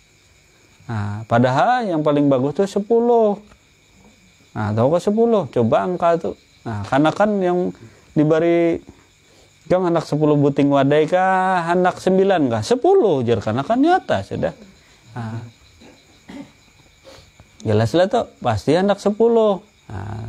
Tapi orang berilmu tadi anaknya 9. Artinya, tapi sebenarnya kita sekolah pun sampai 10 tadi, tentunya ada rumusnya tadi. Baik rumus aljabar kah. Jadi 0, 1, 2, 3, 4, 5, 6, 7, 8, 9. Di sana puncaknya tadi. Puncak marifat yang begitu tinggi. Entah dapat kerumah dan lain sebagainya, menimbulkan kesombongan. Karena tinggi hitungan 9. Setelah engkau naik ke kelas 10, baru mau naik ke kelas 10, engkau balik lagi ke 1. 9 tadi hambur kata orang Banjar, ke sana kemari. 9, tinggi makamnya.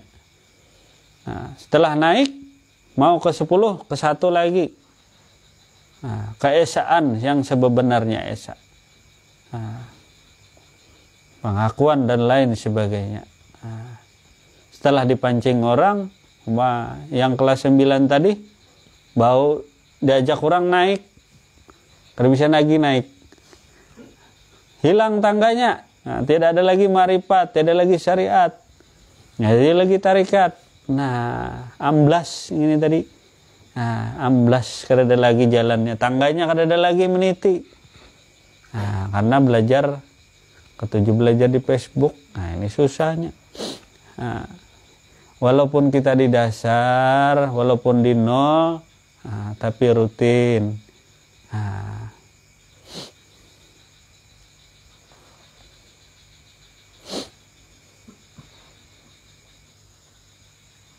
apa itu Jar? Nah, kalau guru sudah mengenal dengan seluruhnya, berarti tidak sholatkah guru Jar? Nah, benarkah? Nah, ini apa itu? Tahu ya orang pada sholat isya. Nah, jadi sholat itu, mohon maaf, orang makrifat tidak pernah meninggalkan sholatnya. Nah, jangan engkau salah paham. Orang makrifat tidak pernah mengajarkan meninggalkan sholat. Jangan salah. Tidak ada satupun orang makrifat tadi tidak menyuruh muridnya untuk tidak sholat. Tapi makrifat itu tadi dengan sebenarnya makrifat. Nah, ini tuh simpang. Ada orang bertanya, apa engkau udah mau dijawab? Allah Ta'ala berfirman, sholatlah engkau. Seabdal-abdalnya sholat adalah sholat yang dilaksanakan secara berjamaah, tapi di dalam baitullah. Engkau pahami benar-benar. Jadi sholat yang paling abdal adalah sholat berjamaah di dalam baitullah. Itu tidak ada sholat yang lebih abdal selain sholat berjamaah, tapi dikerjakan di dalam baitullah secara berjamaah. Nah, kalau engkau kadang ngerti ini, kadang susah, jadi kalau ada dapat lagi cari dulu. Nah, jadi seampuh-ampuhnya, seabdal-abdalnya sholat adalah sholat yang berjamaah. Nah, berjamaah sholatnya tapi di dalam baitullah. Kalau baitullahnya dikunci Arab, kemana engkau sholat? Berarti sholatmu belum abdal. Atau sholatmu minta dilihat, didengar oleh orang lain. Makin parah manusia tadi. Nah, itulah manusia yang paling ingkar dengan Tuhannya, karena hendak minta tonton, minta dengar dengan orang lain bahwa dirinya sholat. Engkau terlihat orang lain pun engkau sudah syirik, sudah rusak amal ibadah. Engkau terlihat orang lain, apalagi engkau minta terlihat orang lain gin bisa riya, apalagi minta lihat orang lain. Ngertilah tuh. Nah, jadi orang marifat tadi, orang tasawuf tuh sopa atau sab, artinya barisan sholat itu yang lebih utama, mengutamakan Allah, bukan mengutamakan kehendak hawa nafsumu menyembah Tuhan. Bagi engkau kada kenal Tuhan, apa yang kau sembah? Hendak minta pahala, hendak minta puji, itu bukan orang marifat tadi. Engkau salah kaprah nanti. Engkau hendak sholat tadi, sholatlah berjamaah tapi di dalam baitullah. Kalau engkau belum mendapatkan baitullah, sudahkah dapat baitullahnya, belumkah? Udahkah dibuka baitullahnya atau belum dibukakah?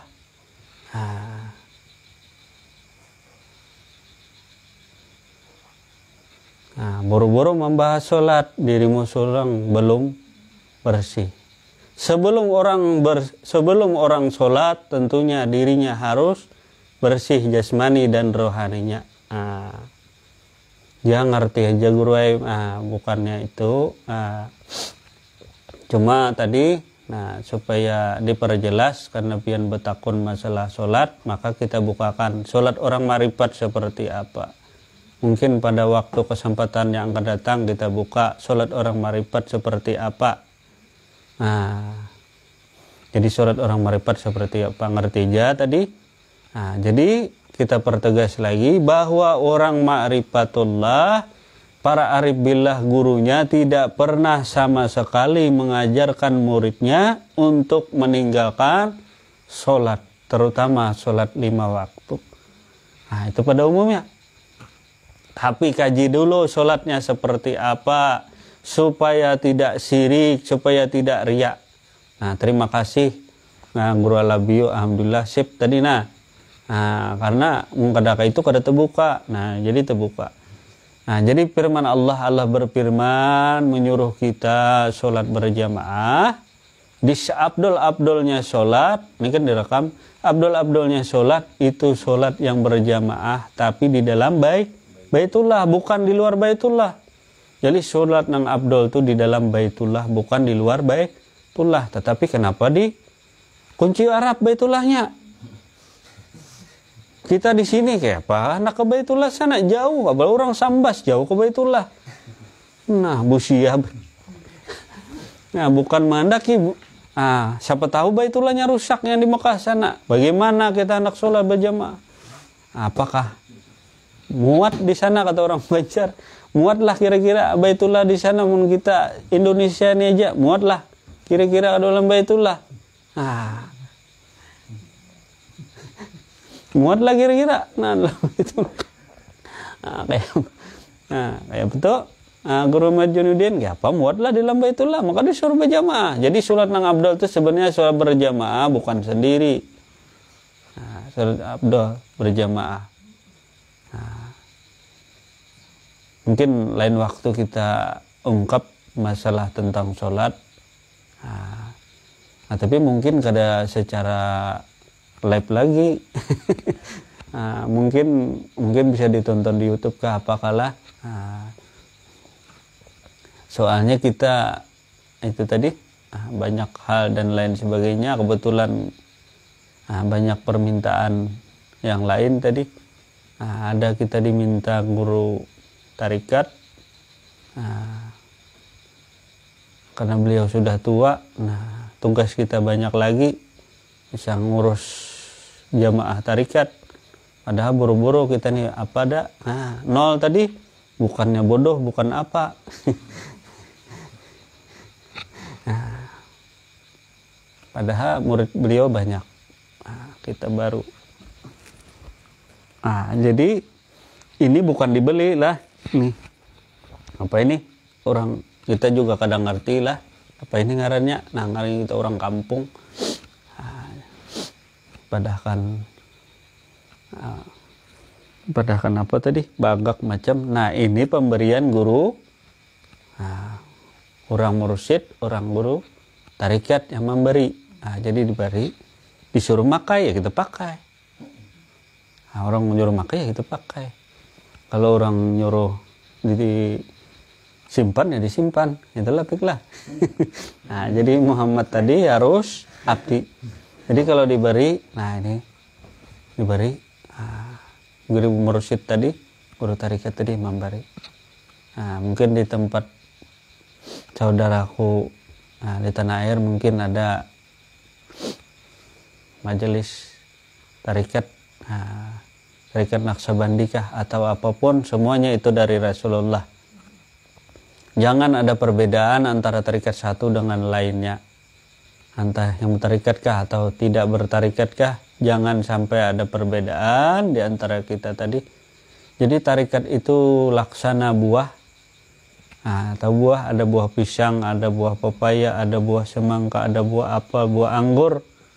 Semuanya adalah pemberian Sayyidina Muhammad Rasulullah Sallallahu Alaihi Wasallam itu kepada para sahabat, tabi'in sampai sekarang tadi, para ulama penerusnya. Nah, itu laksana buah yang diberi oleh Rasulullah. Sama-sama buahnya rasanya seperti apapun tuh daripada Rasulullah, pemberian Rasulullah. Nah, jangan kita merasa tarekat kita yang paling benar, yang paling bagus. Nah, bukan seperti itu. Nah, wariskan ke ulun kah guru jah. Nah, ini barian orang kayak apa nih? Jadi mungkin beliau juga sudah tua. Kemudian kita lanjutkan tentang sholat. Nah, karena guru bertakon masalah sholat, maka kita lanjutkan sholat. Kenapa? Malijar orang Banjar. Nah, jadi Rasulullah pun bersabda bahwa sholat yang seabdal-abdalnya sholat ialah sholat yang tidak diketahui orang lain. Jadi sholat yang paling ampuh, wahai saudaraku, Rasulullah menyuruh sholat yang tidak diketahui orang lain. Sedangkan Allah menyuruh kita sholat berjamaah, tapi di dalam Baitullah. Mana Baitullahnya di sini?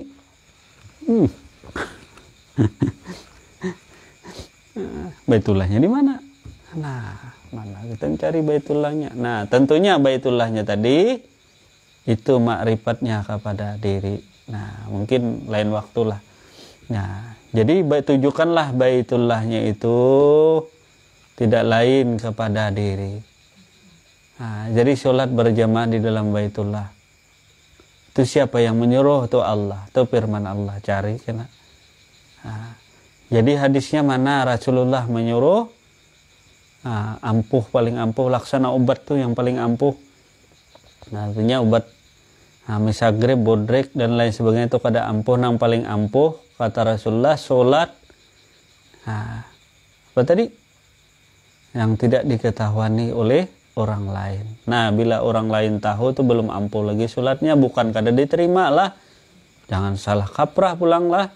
Jadi sholat itu tadi yang paling ampuh adalah sholat yang tidak diketahui orang lain.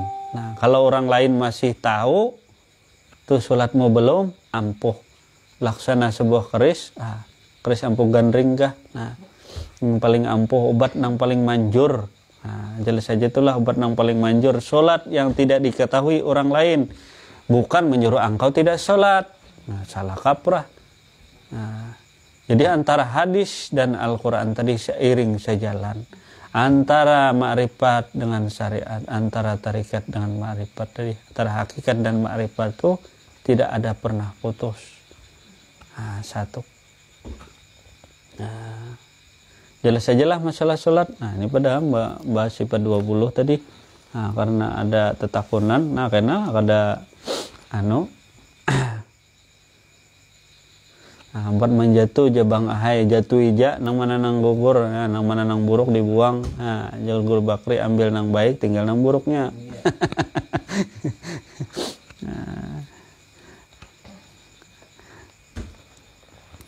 Nah, jelas sajalah itulah sholat supaya kita kada buruk sangka dengan orang marifat. Kadang-kadang kita karena belum mengerti ilmunya, kita bisa berburuk sangka dengan orang marifat. Nah, bisa buruk sangka karena kita habis buruk buah kita tadi. Nah, makam kehambaan tuh bisa buruk. Nah, jadi makam kehambaan bisa buruk kayak hambawang tuh atau buah ini. Nah, kalau hendak nang sholat dulu tuh yang nonton tuh. Nah, kalau takutan tinggal sholat. Nah, karena waktu isya tuh kan panjang waktunya.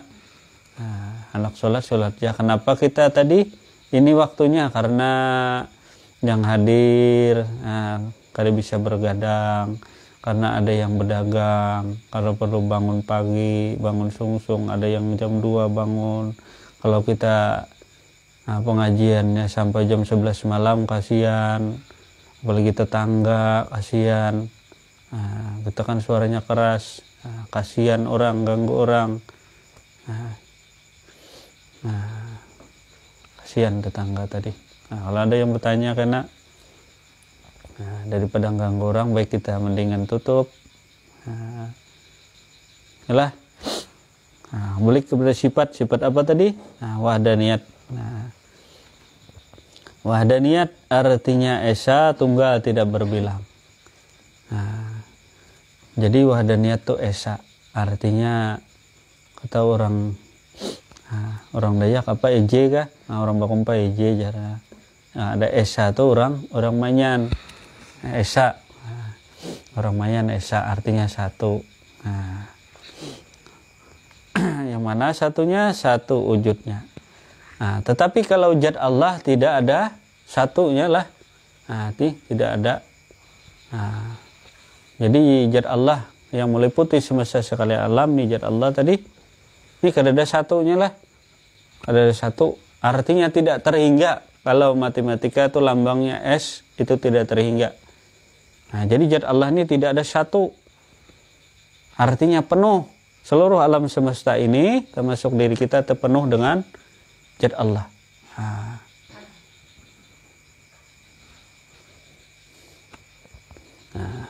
Begitu juga niat ketika kita mau sholat itu wahdaniyat yang pertama.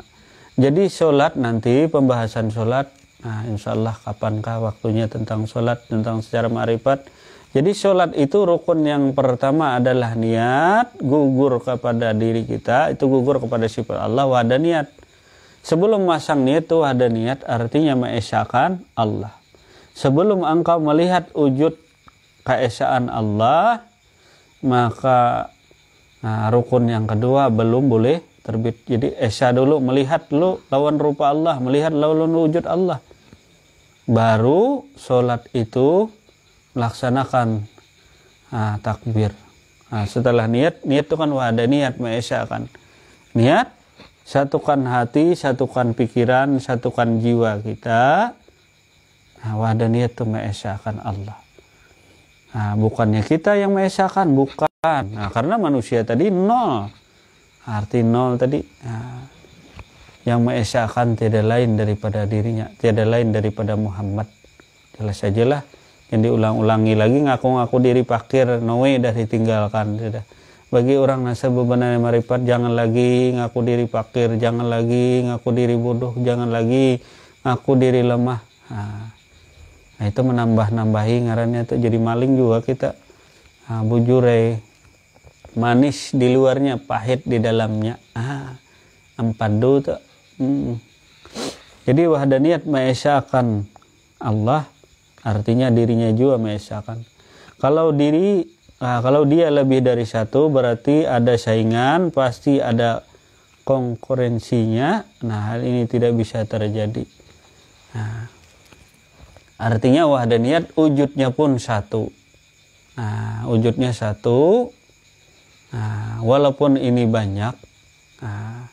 Jadi terpakai suhud. Suhud itu memandang, artinya kepada dalamnya, kepada awalnya. Suhud tadi. Ini kan wujud kita banyak. Baik yang nonton itu wujudnya banyak. Wujud Allah nampak banyak. Kenapakah wahdaniyat itu berdiri kepada wujud? Kalau dipandang memang banyak. Kalau pandang banyak, tetapi kalau kita tengok daripada rahasia Muhammad itu tadi, rahasia daripada wujud Allah, coba nyawa ditengok di mata nyawa tuh, siapa yang berpander tuh, yang berpander lawan melihat tuh siapa orangnya. Antara melihat dengan dilihat, antara yang punya wujud, antara tubuh si A dan tubuh si B itu dilihat jelas-jelas, jangan jauh melihatnya. Itu digunakan tawajuh, artinya bahasa ketuhanan tawajuh itu menengok ke dalam. Suhud artinya dipandang Baitullah tadi, rumahnya tadi dipandang di situ, nama Nanang Esa, coba dilihat di sana. Mun yang belum mengerti juga, coba ambil caramin yang kenal tuh, dilihat di caramin tuh siapa nang bergerak, siapa nang melihat. Mun belum jelas juga, coba ditengok di dalam Muhammad itu tadi, memnya tadi. Karena Nur Muhammad itu pancaran nurnya tadi terbuka dari mem tadi. Kedua memnya tadi. Mem mata kiri, mata kanan, coba ditengok di dalam. Baik laki-laki maupun perempuan sama. Tiada yang melihat kecuali hanya yang melihat. Yang melihat ialah yang dilihat. Yang melihat ialah yang dilihat.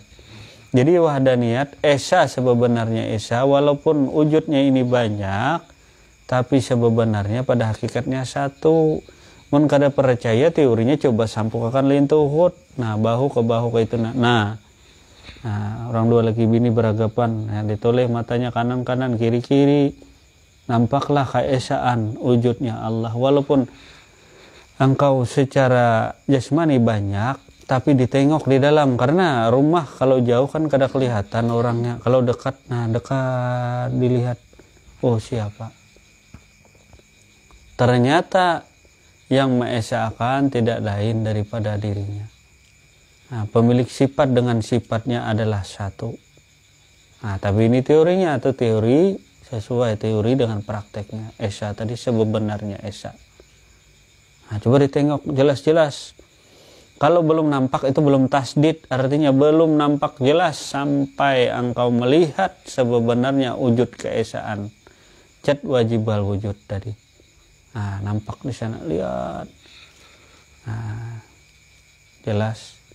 Nah, kalau mau melihat isi rumah, nah, tentunya kau ukuran rumah keluar daripada rumah. Jadi marifat itu diperuntukkan kalau mau melihat Baitullah secara jelas, keluar engkau daripada Baitullah. Nah, jadi tempat yang paling aman tidak lain daripada Baitullah. Perlindungan yang paling aman tidak lain daripada Baitullah. Nah, Baitullah itu tempat perlindungan, tempat beribadah yang sangat afdal. Jadi kalau engkau hendak beribadah, ibadahlah di dalam Baitullah, itu sangat afdal tadi. Nah, kalau hendak berjumpa Allah, tentunya orang berhaji kan ke Baitullah, naik haji ke Baitullah katanya berjumpa Allah. Di Baitullah ada Allah. Baitullahnya yang mana?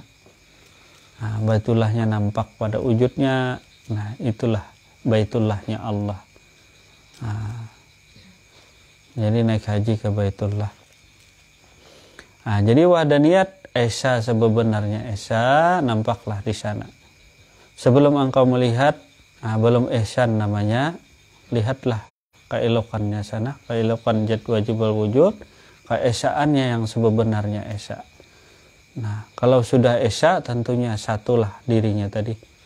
Nah, kalau sudah satu, siapakah yang kau sakiti, siapakah yang kau hina, siapakah yang kau dustai, itu adalah dirimu sendiri. Engkau sakiti, entah kau komen macam-macam, siapakah? Ngomongnya marifat tapi menyakiti orang lain, siapakah yang di dalamnya tadi?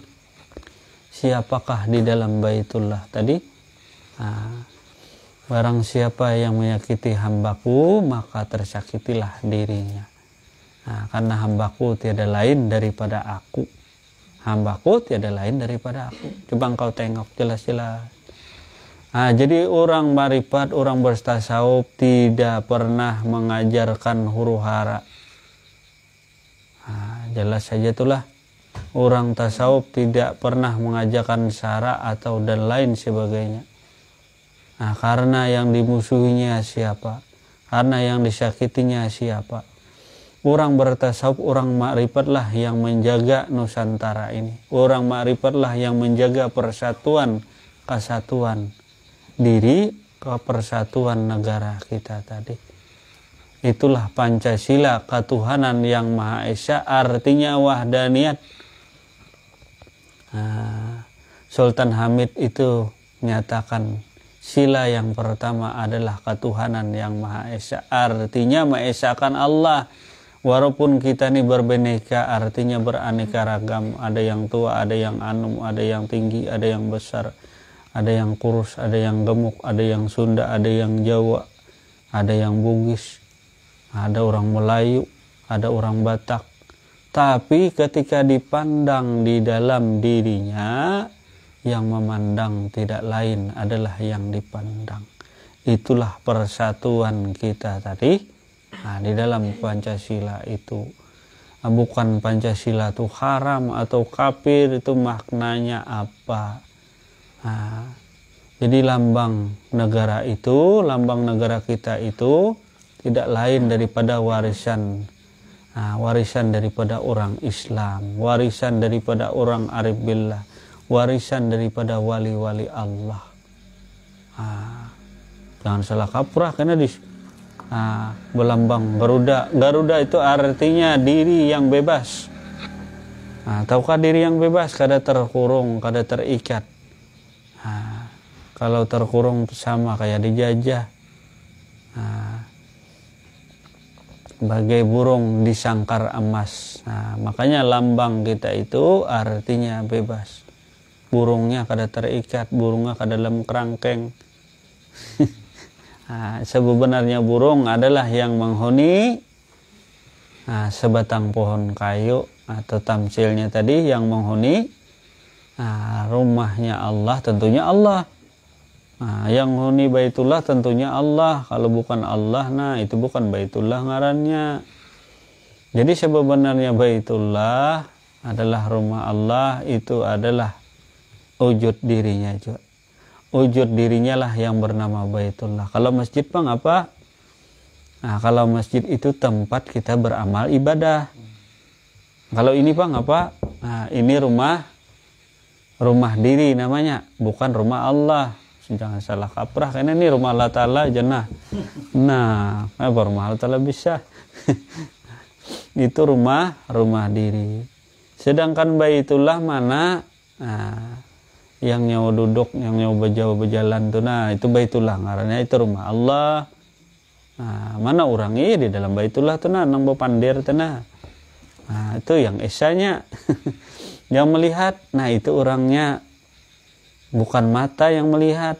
Kalau mata alat penglihatan, kalau telinga alat pendengaran, bukan telinga yang mendengar, tapi aku, kata Allah, yang maha mendengar. Aku yang maha melihat. Bukan telinga yang mendengar, bukan mata yang melihat, tapi aku. Itu alat pendengaran, kayak speaker tuh, nah. Alat pengeras suara, mikrofon, gasan mengeluarkan suara, bukan mikrofon yang berbicara, tapi aku, kata Allah. Jelas saja itulah. Lain mulut yang berbicara, tapi aku. Aku yang berbicara, aku yang berkata-kata. Suara apapun, kalam apapun, itu kalamku. Ada yang kemarin yang komen, kita ucapkan salam sejahtera. Kenapa ajarnya Bapak kadang ucapkan assalamualaikum terdahulu? Bagi yang ma'rifat kalamullah, tiada kata-kata, tiada suara apapun itu kecuali hanya kalam Allah. Bunyi apapun itu tidak lain daripada Allah. Makanya pujinya kodok macam-macam sesuai dengan keadaan dirinya. Manusia berbicara sesuai pujinya. Jadi kalau engkau berbicara tidak kembali ke asalnya, maka dosalah kata-katamu tiap hari. Jika mulutmu itu engkau tidak dinyatakan zikir, zikir itu artinya tiap-tiap kata yang keluar daripada dirimu itu bukan dari keesaan Allah, maka dosalah kata-katamu tiap hari. Itu jadi dosa, itu jadi beban dirimu. Walaupun kau kata-katanya bagus, Assalamualaikum, selamat sejahtera kepada engkau, misalnya tadi ucapannya, tapi itu versi kita, maka itulah kata-kata bagi makrifat tadi adalah suatu dosa dan kesalahan karena maling. Tahukah maling? Itu merampas hak Allah. Jelas saja itulah merampas hak Allah tuh. Itu kada tahu diri. Artinya yang berkata-kata itu kan Allah. Yang mendengar itu Allah. Jelas saja itulah. Ini kini berhubungan dengan sifat yang berikutnya. Ya Pak, yang nonton si pejakah atau tersalah silakan di komen situ. Oh itu tersalah anu guru atau si anu silahkan dia di komen situ. Ada Bapak aja tadi. Kita kada sarik juga. Jelas saja itulah karena nol tadi menampung terus. Kalau nya plus belawan terus. Kalau merasa plus belawan, kalau nyemin belawan juga. Jelas saja lah kalau hintalo tuh bulat nol tadi. Nah diisinya aja terus. Hendak plus kah, hendak min kah? itu yang mengisi. Tetapi kalau min duluan kita, nah min duluan diisi min pas jadi terlalu tambuk tadi. Sekonslet. Nah bayangkan aki, nah, min dengan min, nah atau listrik min dengan min, konslet. Nah kalau min dengan plus kan bagus. Nah kalau min dengan min, nah ini atau lelakian dengan lelakian. Nah laki-laki dengan laki-laki cocoklah apa pasangan apa homo. Nah, atau binian dengan binian, nah itu makin parah. Nah, homo apa tuh lesbian ngarannya. Nah, jadi mun kosong tuh pacangan beisi. Nah, amunnya tuh hutang pada hulu, nah bayar hutang aja lagi tuh min tuh artinya hutang. Min tuh kerugian, misalnya min 10 atau banyak mengaku dirinya lemah tadi, makin banyak mengaku kelemahan diri, makin banyak hutangnya dengan Muhammad Rasul. Makin banyak hutangnya dengan Allah. Nah, bilang aku makin pakir, bisa pakir bujuran karena hidupnya. Di dunia pakir, di akhirat pakir. Ya saja itulah tuh orang sombong tadi. Sombong dengan bahasa halus. Nah, sombong dengan bahasa halus. Nah, inggih. Nah, tapi buntut mambat orang Banjar. Nah, inggih nah, apa tuh nah, jadi wahdaniyat mengesahkan Allah. Siapa nama mengesahkan tidak lain daripada dirinya. Nah, mun ada nang sama kayak nyawa tuh nah berarti kada esa atau wujudnya pun tidak ada sama. Artinya wahdaniyat esa tunggal. Nah, gambar ke apakah itu mislah. Nah ini sudah direkam orang misalnya nih. Nah ini sampai ke Malaysia mana nih. Nah, jelas. Nah, jadi wahdaniyat keesaan Allah. Jadi hendak melihat, mengukur esanya bagaimana. Lihatlah dirimu tadi, dilihat pada diri. Kemudian kita lanjutkan sifat yang ketujuh adalah kudrat, kuasa. Nah, tentunya kuasa ada lawannya. Apakah lawan kuasa? Tentunya lemah. Kadang-kadang kita ikut sifat 20, arti sifat kudrat artinya Allah kuasa. Yang lama siapa jar gurunya? Diri manusia. Nah, apa itu tuh malingnya masih tadi. Nah, makanya disinggung tadi. Yang kuasa itu adalah Allah, yang lemah itu adalah diri Muhammad. Yang lemah itu adalah diri jasmani, yang kuasa itu adalah diri rohani. Diri jasmani pun bukan dirimu, tapi itulah dirinya Muhammad, tidak lain daripada Allah. Nah, diri rohani itulah Allah yang maha kuasa. Nah, yang maha kuasa itu Allah, yang lemah itu adalah sifat Muhammad. Engkau mana manusia? Bila ada setitik kerikil tadi mengaku dirimu lemah, nah engkau bukan. Nah, mantap nah ujarnya tadi. Nah, siapa kata tetap terus malam ini nih nang cara mau makam teler nih. Nah, siang seharian, malam pulang setengah malam. Nah, jadi yang kuasa tuh Allah, pelong ke kota wani, sudah dijelaskan tadi, yang lemah itu bukan sifatmu, adalah sifatnya Muhammad Rasulullah. Begitulah syahadat asyhadu alla ilaha illallah wa asyhadu anna Muhammad Rasulullah, jangan ditambahi lagi. Ada manusia. Nah, syahadat itu kan dua aja. Syahadat tauhid, nah syahadat Rasul. Nah, menyaksikan Allah dan menyaksikan Muhammad, jangan manusia ditambahi. Manusia ditambah ngaku-ngaku. Ngaku-ngaku aja dirimu tadi. Ngaku lemah, ngaku bodoh. Janganlah engkau sudah marifat, ngaku-ngaku lagi. Ngaku-ngaku lagi lah. Jadi yang sudah marifat janganlah seperti itu lagi. Karena itu syirik juga namanya tuh. Syirik juga, syirik yang paling halus, mengaku diri lemah tuh misalnya. Kadang-kadang kita hendak merendah ujar lawan kawan, aku nih pakir, aku nih bunga atau orang bodoh, atau orang Jawa kan kadang ngerti kan, aku nih bodoh, aku nih lemah, aku nih pakir. Waduh. Bagi orang supir nang ahli tertawanya. Nah, ini orang hanya kenal mobil rupanya nih, kehimungan. saking gembiranya tadi pas jadi maling. Jadi maling. Jadi yang kuasa itu adalah Allah, yang lemah adalah si Muhammad tadi. Walaupun di kitab kadang-kadang sulit mencermati.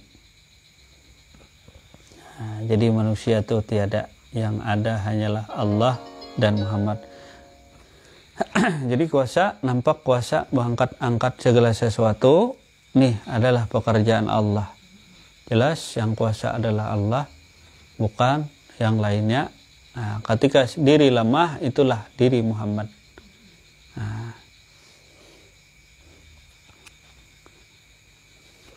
Jadi kuasa itu dua macam, sifat Allah, kuasa dengan maha kuasa. Nah, yang maha kuasa itu adalah sifat diri rohani.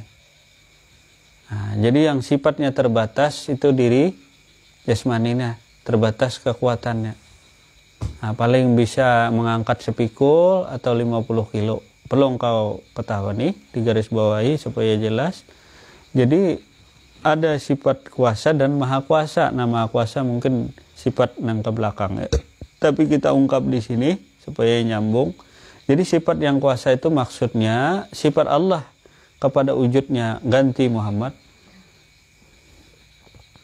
Malik yaumiddin, ya Muhammad gantilah kekuasaanku. Jadi Muhammad ini mengganti kekuasaan Allah, cuma masih terbatas. Misalnya cuma ngangkut 50 kilo, ngangkut semen, atau 20 kilo, atau yang paling kuat sampai 1 pikul 100 kilo. Nah, tetapi kalau kembali kepada Allah, rohani tadi, pada jiwa, itu berapapun tidak terbatas kekuatannya. Entah 1 ton kah, atau 1000 ton kah, atau dunia pun diangkat dengan tangan.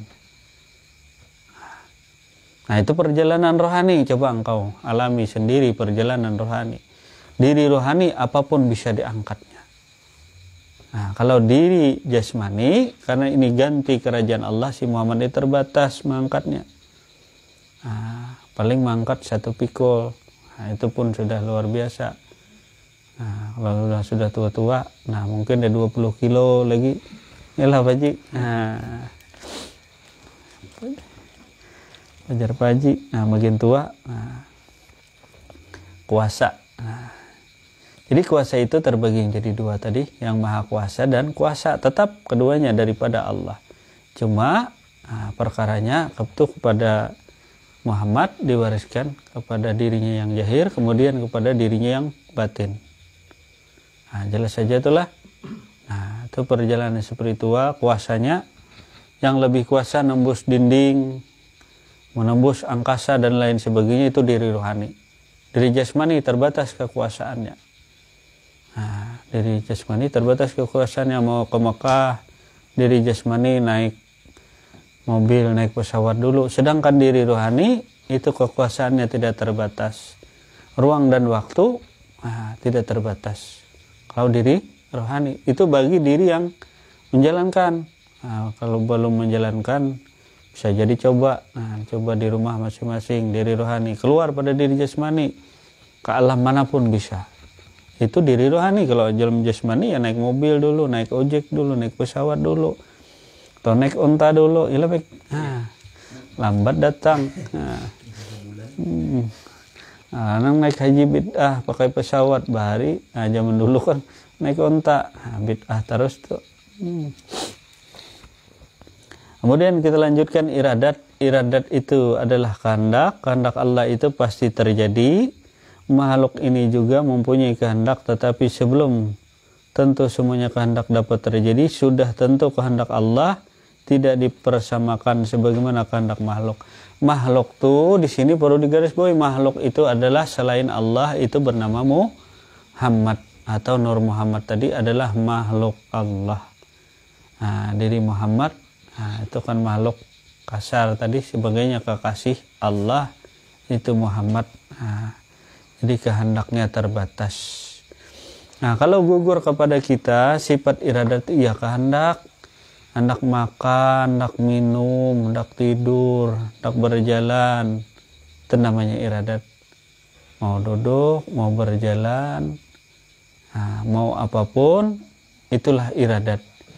Nah, jadi gugur kepada diri Muhammad itu dinamakan kehendak.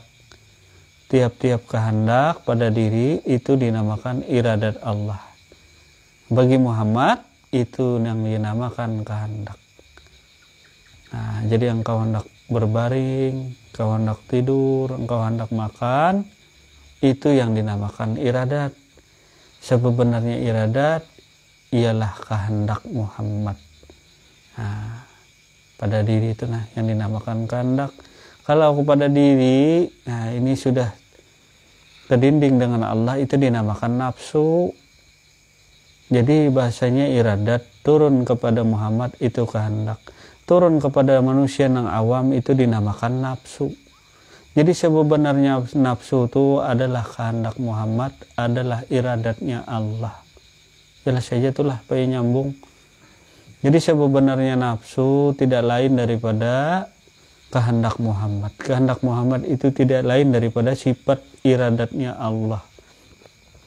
Jadi nafsu tidak bisa dibunuh, mustahil nafsu dibunuh. Itu mah ada kata orang Banjar. Nah, mustahil nafsu dibunuh, tapi nafsu tadi dikendalikan, bukan dibunuh. Kendalikanlah nafsumu sesuai anjuran nabimu. Makanya kendali itu laksana rem diri ketika ma'rifat. Mobil itu kan ada remnya. Jangan blong, kehendak yang blong tadi memang kehendak Allah. Tapi disuruh Allah kan diganti kehendak iradat tadi, kehendaknya Muhammad. Kehendak yang berakhlak mulia, jangan tanah orang tanah seorang, jangan kabun orang kabun seorang, jangan bini orang bini seorang. Karena bini seorang diambil ulang, lalu marah, lalu syarik. Nah, apa itu? Nah, ini bahasa Banjar lagi lah. Nah, banyak aja yang nuntut tasawuf tadi. Nah, istri orang istrinya, tanah orang tanahnya. Nah, karena milik Allah, kehendak Allah. Nah, makanya Nabi menyuruh tadi, marifat kita tuh mengikuti ajaran Rasulullah. Laqad kana lakum fi Rasulillahi uswatun hasanah. Ikutilah contoh suri tauladan tadi, cukup suri tauladan akhlaknya Muhammad Rasulullah. Jadi remnya kehendak itu, turutilah kehendak nafsu yang baik. Nah, turutilah kehendak Muhammad. Kalau disuruhnya makan ya makan, kalau disuruhnya minum ya minum, itu kehendak. Nah, kehendak. Jadi ada kehendak, ada yang memiliki kehendak. Nah, jadi kehendak itu sifatnya empunya lah yang menyuruh kehendak. Siapa empunya? Aku tadi yang memiliki kehendak. Jadi kehendakulah yang hendak berjalan, kehendakulah yang hendak berlari, kehendakulah yang hendak duduk, kehendakulah yang hendak, dan 1001 macam kehendak, itulah kehendakku. Jadi aku dan kehendakku itu satu. Aku dan kehendakku tidak pernah pisah. Aku dan kehendakku tidak pernah pisah. Nah, kemana? Nah, di mana ada kehendak, di situ ada aku. Jadi nafsu itu tidak bisa dibunuh. Siapa yang bisa membunuh nafsu? Itu sifatnya Allah. Jadi manusia mah ada bisa membunuh sifat. Kalau engkau membunuh sifat kehendak, maka engkau akan mati. Nah, lain lagi nanti makamnya, matikan dirimu sebelum engkau mati. Artinya yang berkehendak itu Allah. Manusia tadi sebenarnya kosong, tidak ada memiliki kehendak, itu adalah sifatnya Muhammad, kosong sama sekali, tidak ada apa-apa. Jadi yang maha berkehendak adalah Allah, yang berkehendak Allah. Yang tidak memiliki kehendak apapun itulah Muhammad. Nah, jadi kalau mengikuti ajaran Muhammad, jadi kalau orang hendak berkasab, hendak bahaluat, hendak berparak lawan Allah, hendak minta diberi kelebihan, itu bukan ajaran Muhammad. Nah, jadi Muhammad menyuruh memisrahkan diri kepada dirinya. Nah, jadi Muhammad kada pernah hendak minta apapun karena Muhammad tidak memiliki sifat iradat. Jelas saja itulah. Jadi kalau hendak kasab dan lain sebagainya, bahluat nanti di rumah dikurung di kamar 40 hari 41 malam, Nah, atau minimal 7 hari 7 malam tapi ada kehendak, itu bukan ajaran Muhammad. Itu memaksa namanya. Jadi Muhammad sifatnya tidak memiliki kehendak apa-apa. Jadi saja itulah Muhammad tidak memiliki kehendak. Muhammad tidak memiliki kuasa. Nah, itu sifat Muhammad. Kalau engkau nanti memaksa. Nah, satu hari engkau bahaluat, misalnya minta kasab, tidak diberi. Nah, satu hari tidak diberi. Tahan lapar, tahan haus. 2 hari ditahan lagi haluat, tidak makan, tidak minum, tahan. Sampai 1 minggu. Nah, karena Allah Maha Pengasih dan Penyayang lalu diberinya lah. Nah, Nabi Muhammad tidak mengajarkan seperti itu. Nah, jadi haluatnya tidak ada kehendak sama sekali. Yang ada tuh hanyalah kehendak Allah. Nah, kalau nyandak kasab tadi itu kehendaknya Allah. Jadi kalau menurut Muhammad tidak memiliki kehendak apa-apa. Hendak diberi gunung jadi emas, mau Nabi. Nah, gunung, bayangkan kalau kita ditawari gunung jadi emas, jangankan gunung, bukit jadi emas simong. Nah, inilah. Nah, jadi yang tidak memiliki kehendak adalah Muhammad, yang memiliki kehendak adalah Allah. Nah, inilah yang menjadi nyawa bagi kita. Pertama kudrat, kedua iradat. Nah, ketika engkau mati, nah, ini kembali ke asalnya. Nah, jadi sifat manusia kembali kepada Muhammad. Jadi sifat manusia mesra kepada Muhammad. Nah, jadi tanda-tanda kita mati nanti, nah, mati yang sebenarnya, baik mati manawi atau mati sebenarnya, sifat kudrat dicabut. Jadi tubuh lemas, si Muhammad ini tidak kuasa, tidak berdaya. Kalau orang sekarang itulah stroke lah batang tubuh. Lamas, kada berdaya, itulah tanda-tanda kematian. Karena sebenarnya nyawa, karena ada di sini yang bertakun. Ada yang bertanya bagaimana itu nyawa, bagaimana itu roh. Sudah kan tadi roh, tahu sudah. Nah, kalau kadang ngerti roh, sekarang tidur engkau. Nah, bila tidur melihat tuh roh. Nah, kalau anda kadang tidur, coba engkau pejam mata. Bila engkau melihat sama wujudnya seperti dirimu, itulah rohani. Jelas saja itulah. Nah, sedangkan nyawa, nah ini nyawa. Nah, karena ini 2 sifat, itu kudrat dan iradat tuh adalah bagian dari nyawa. Nah, bagian dari nyawa masuk ke batang tubuh rohani tadi, itu menjadi nyawa bagi kita. Nah, salah satunya adalah sifat kuasa. Jadi ketika kuasa dicabut, nah maka setruklah diri kita tadi, lamas kada berdaya, itulah sifat Muhammad yang nampak pada diri kita. Nah, kada berdaya lagi, itu ciri-ciri manusia mau mati. Nah, sebenarnya mati, sudah mati duluan, sebenarnya tidak ada. Ini menandakan sifatnya Muhammad. Nah, yang baharu dicabut sifat nyawa. Kemudian sifat iradat, ketika engkau kadang mau lagi makan, tidak mau lagi minum, sudah tidak mau lagi perempuan, tidak mau lagi harta, tidak mau lagi jabatan, itu ciri-ciri tanda-tanda engkau mau mati. Jadi kalau engkau yang nonton ini sudah kada mau lagi makan, tidak mau minum, sudah tidak mau lagi harta, sudah tidak mau apapun, tidak ada kehendak, itu ciri-ciri sudah. Ah, ciri-ciri. Atau wahdaniyat tadi, keesaan dirimu. Nah, kalau dirimu kau lihat di cermin kada ada lagi bayang-bayangnya. Kalau berjalan kada ada lagi, Roni kita melihat kada bayang-bayangnya lagi, itu ciri-ciri parak meninggalkan dunia. Nah, karena orang mesra dengan Allah, orang mati yang berjumpa dengan Allah. Nah, orang mati itu kada ada syiriknya lagi tuh. Nah, bila sudah kada ada melihat lagi di cermin dirimu, nah jangan himonglah kayak menuruti Nabi Muhammad. Nabi Muhammad SAW itu tidak ada bayang-bayang. Karena beliau tercipta langsung daripada jar Allah. Nah, jadi Nabi Muhammad tidak ada bayang-bayang. Walaupun di tengah terik matahari, di bawah rembulan, Nabi Muhammad SAW tidak ada bayang-bayang. Kalau engkau 12 bayangnya, nah, kalau nuntut ketuhanan kayak apa tetap syirik. Karena nah nih lihat bayang-bayangnya, gana-gana bayang-bayangnya tetap ada. yang menyerupai dirimu. Tapi kalau Muhammad, kada ada yang menyerupai. Ada yang mengikuti dirimu. Jadi saja itulah. Kalau Nabi Muhammad SAW itu tidak ada bayang-bayang. Kalau engkau mau hendak kada bayang-bayangnya, mungkin dikaji kena. Tahu gurunya ada mengajarkan. Tapi jangan nimong, jangan bangga bila engkau tidak ada bayang-bayangnya. Pacangan 3 langkah kada ada bayang-bayang, kalau pina 3 hari kata orang Banjar. Siap-siap pesan sudah.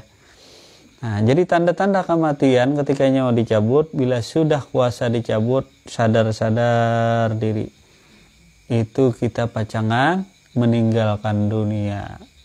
Meninggalkan dunia sudah pacang. Sadar-sadar diri sudah stroke. Ini lagi sihat kada mau mencari Allah. Sudah stroke, Allah jadi ingat. Bagus juga tuh daripada ingat. Kita sudah stroke lantaran kita mau urus dunia, lalu hancurlah dunia ini. Diperlihatkan Allah. Karena lantaran kita terus mengurus dunia, dunia meninggalkan. Nanti engkau ditampakkan oleh Allah, dunia meninggalkanmu. Dan Allah selalu besertamu. Ini sering terjadi pada diri kita. Sudah jatuh tertimpa tangga, sudah stroke, macam-macam lah huru-hara. Kadang-kadang kalau sudah diri kada berdaya, maka teman kita seperjuangan, istri atau suami kita, kadang-kadang cintanya sudah berubah. Ada yang hendak berpaling ke lain hati dan lain sebagainya. Ada yang hendak meninggalkan. Itulah gara-gara kita terlalu cinta dengan dunia. Maaf, bukan menyindir orang apa. Itulah gara-gara kita mendidik istri, mendidik suami, mendidik anak lantaran perkara dunia yang kau cintai. Bukan Allah yang kau ajarkan kepadanya. Bukan mengenal Allah yang kau ajarkan kepadanya, tapi engkau ajarkan harta. Engkau sudah stroke, engkau sudah tua, anakmu kada mengurus lagi, binimu kada mengurus lagi, lalu engkau menangis merintih kepada Allah, ya Allah, kayak apa nasibku. Engkau, Allah Ta'ala itu maha, segala maha tadi, menunjukkan segala kehendaknya. Siapakah yang kau cintai? Aku, kata Allah, tidak pernah meninggalkanmu, baik engkau senang, baik engkau sedih, walaupun engkau mati, aku tidak pernah meninggalkan. Tapi kekasihmu di dunia, baik istrimu maupun hartamu, akan meninggalkanmu. Nangis ya orang yang stroke tadi, mana diri sudah stroke, ditinggal bini pulang. Aduh, nasib katanya Allah mau uji aku. Itu lantaran diri kita tadi. Itu tanda-tanda kebesaran Allah, bahwa semuanya pasti ditinggalkan. Selain Allah, semuanya pasti ditinggalkan. Kalau engkau mau menghadap Allah dengan ilmu, maka engkau nanti dihujah Allah. Sampai di mana batas ilmu makrifat? Kalau dengan amal nanti dihitung seberapa amalmu. Dengan ilmu nanti dihujah Allah seberapa ilmumu tadi. Dengan harta, dengan amal ibadah, semuanya diperhitungkan. Bayangkan kita pulang ke rumah, istri kita di rumah menanti, tahu-tahu kita pulang bawa perempuan lain. Apakah marahkah? Apakah tidakkah istri kita? Begitu juga dengan Allah. Inna lillah, sesungguhnya berasal dari Allah, kembali kepada Allah. Ketika mau pulang kepada Allah membawa selain Allah itu namanya syirik. Begitu juga contohnya dengan istri kita. Kita pulang ke rumah bawa istri perempuan lain. Apakah senang hati kekasih kita? Senang lah kira-kira. Kita memang senang bawa perempuan atau perempuan bawa laki-laki lain. Apakah senang pasangan kita? Apakah senang kekasih kita? Contoh aja hidup di dunia tadi, bersekutu atau berselingkuh, sama juga dengan Allah, mensekutukan Allah. Kalau engkau kembali dengan Allah, kembalilah dengan sebenarnya. Kalau engkau kembali dengan selainnya, panjang urusannya. Maukah istrimu dimadu atau tidakkah? Gitu juga dengan Allah tadi. Bisakah dipahami itu? Nah, kalau engkau kembali, kembalilah. Nah, karena manusia itu tadi kata Allah, mati atau kembali bersama dengan yang dicintainya. Apa yang dicintainya itulah yang menemaninya. Nah, di alam kubur sampai ke negeri akhirat itu yang menemani. Nah, jadi kawanlah. Hartamu kah? Kegagahanmu kah? Nah, saja itulah. Nah, ilmumu kah? Ilmumu yang menemanimu atau amalmu yang menemanimu. Nah, semuanya akan ditinggalkan. Di dunia aja pun hati bisa rusak, ilmu bisa hilang. Nah, ilmu tinggi marifat bisa hilang.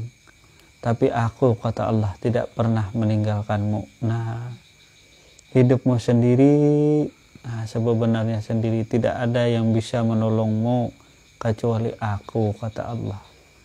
Maka abdilah, taatlah, takwalah kepada aku. Nah, ya apa tuh yang nonton tuh?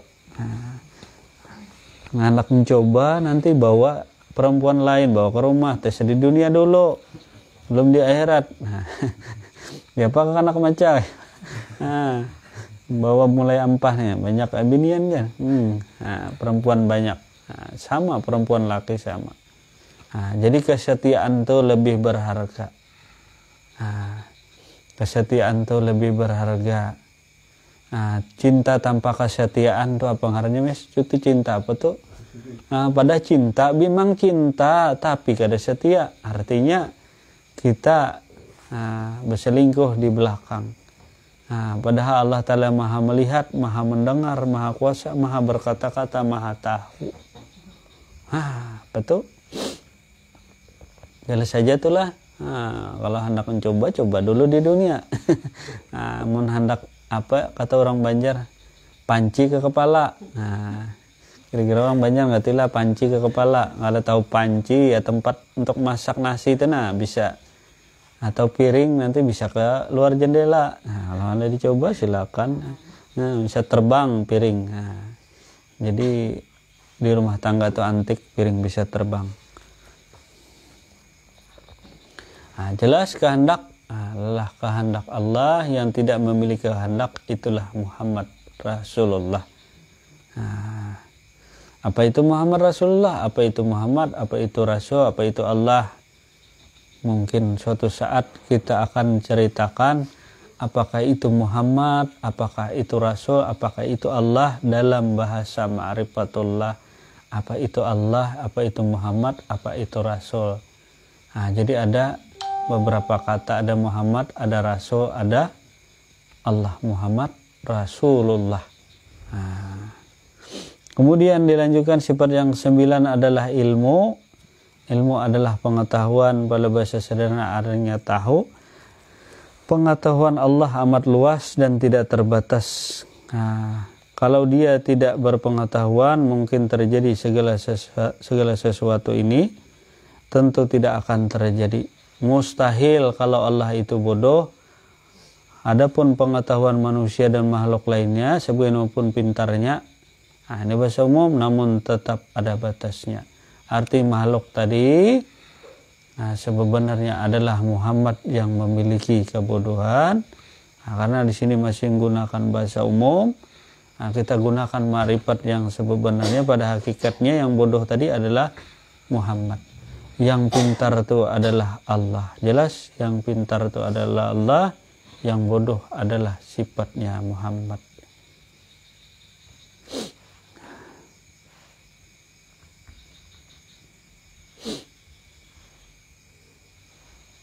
Bagi saja bini ribut ya guru jangan bagi saya binian guru aja ribut binian supaya tahu. Ini zamannya sudah zaman Facebookan, bapian, ribut di rumah tangga. Itu juga loh Tuhan tuh. Jadi ilmu yang dititipkan ke Allah kepada dirinya Muhammad ini terbatas ilmu. Jadi ilmu itu terbatas kepada diri Muhammad. Diri Muhammad tidak bisa mengetahui yang di luar daripada diri. Sedangkan diri rohani nanti bisa mengetahui yang tertulis di Lauhul Mahfuz sana, itulah diri rohani, diri yang bernama Allah. Nah, jadi diri rohanilah yang ilmu pengetahuannya begitu luas. Sedangkan diri yang bodoh ini adalah diri Muhammad. Nah, kepintarannya itu terbatas diri Muhammad. Sedangkan diri daripada Allah itu ilmunya sangat luas. Itu diri rohani. Diri rohani dapat memantau yang di jauh sana, yang di Makkah Madinah itu diri rohani. Nah, kita cuma menjelaskan. Nah, kalau tetap prakteknya mungkin cari gurunya nanti. Nah, begitu juga ilmu nanti dipraktikkan. Ilmu tadi, ketika ilmu dicabut, seorang salik tadi yang sudah mengerti nanti sifatnya seperti orang bodoh. Nah, jadi pada diri nanti dipraktikkan itu pada diri Muhammad. Nah, kita matikan diri sebelum mati, sifat ilmu nanti dimisrakan pada seluruh batang tubuh dari ujung rambut sampai ujung kuku. Sifat ilmu dimisrakan, artinya mesra. Sifat ilmu tadi yang memiliki tahu adalah Allah, yang memiliki bodoh adalah sifat Muhammad. Nah, setelah mesra diri ini tadi, maka bodohlah diri tadi. Walaupun asalnya dirinya bisa berhitung 1 sampai 10, walaupun asalnya dirinya hatam Al-Quran, bisa baca Fatihah dan lain sebagainya, setelah pembuktian mati sebelum mati, maka si salik penuntut ini tidak ada satupun memiliki ilmu. Kosong, sebenarnya kosong, artinya sifat bodoh. Dia tidak bisa membedakan mana itu siang, mana itu malam, mana itu laki-laki, mana itu perempuan. Nah, berhitung nanti 1 sampai 10 tidak normal lagi, 1, 9, 7, 8. Nah, ini ada prakteknya tadi, itu praktek kepada diri, memisrakan sifat ilmunya Allah, sifat bodohnya Muhammad, itu harus ada prakteknya tadi. Nah, harus bagi yang menjalankan tadi. Nah, baru nanti diketahui maha ilmu itu diri rohani. Yang maha ilmu artinya maha tahu segala-galanya, itu diri rohani. Nah, diri rohani. Jadi yang maha tahu segala-galanya itu diri rohani. Nah, diri rohani yang tahu, melihat catatan di lauh mahfuz segala macam, itu diri rohani. Sedangkan diri jasmani Muhammad itu terbatas diri Muhammad. Nah, mungkin ada yang pernah menjalani spiritual tadi, ada yang belum. Nah, kalau belum, nah, ini baru mendengar, nanti dicobalah pada dirinya. Nah, jadi ma'rifat itu sebenarnya ditampakkan kepada diri. Matikan diri sebelum mati itu memang benar-benar dimatikan, bukan cuma teori, tapi sebenarnya ada prakteknya. Nah, di mana diri nanti tidak bisa lagi kuasa. Pertama misalnya stroke, kedua tidak ada lagi kehendak. Nah, kemudian tidak ada lagi ilmu atau bodoh, sama seperti orang gila. Nah, kalau belum baru dengar ya mungkin agak asing lah, tapi yang sudah nuntut, sudah pernah menjalani kan tahu. Ya Pamis, nasib orang dicabut ilmu bisa kehitung lagi. Nah, kalau bisa lagi James Opik Bang bisa berjalan ketika dicabut sifat kudrat, nah, kuasa, maka batang tubuh lemas tiada berdaya. Nah, itu teorinya, prakteknya. Nah, kalau bisa Bang kita praktek di online nih. Nah, tentunya praktek ini langsung berhadapan. Nah, kalau engkau praktek sendiri, misalnya sifat bodoh minta dicabut dengan Allah, pas langsung gila, siapa yang tanggung jawab? Nah, kayak betul. Nah, kebetulan pas panahnya dirinya tadi, misalnya pas langsung hilang ilmunya, siapa yang bertanggung jawab? Kalau coba sendiri, nah nanti cobalah dengan kawannya tadi, memisahkan diri kepada Allah. Nah, diri Muhammad menyerahkan kepada Allah, maka dicabutlah ilmu tadi. Nah, setelah diri benar kosong, lalulah terganti, terbadil diri tadi, diri yang tidak memiliki ilmu nanti dilebihkan Allah karena terbadil, terganti dirinya yang bodoh berganti dirinya yang pintar. Nah, tahu tadi. Nah, bukan jadi dukun. Nah, ini ada jadi dukun. Lain pada dukun tuh apa, Pik? Apa, ahli nujum kah? Nah, jangan digunakan jadi ahli nujum. Nah, kadang-kadang orang alim, orang arif billah nih, orang datang tolong pang periksakan amas ulun hilang, siapa malingnya. Nah, bila benar menuduh apa ngarannya, benar salah. Nah, artinya bila walaupun kita benar mengucapkan malingnya si A, tetap salah tadi. Karena mencari kesalahan orang. Kadang-kadang datang nih tolong. Kan ada kalau orang yang apa, yang kehilangan macam-macam, sering minta ini, minta itu, melihatkan. Nah, itulah ilmunya Allah. Ilmunya Allah yang maha tahu. Nah, kalau engkau hendak pakai di situ, pakainya itu ilmunya Allah yang maha tahu segalanya. Tapi bukan tujuan.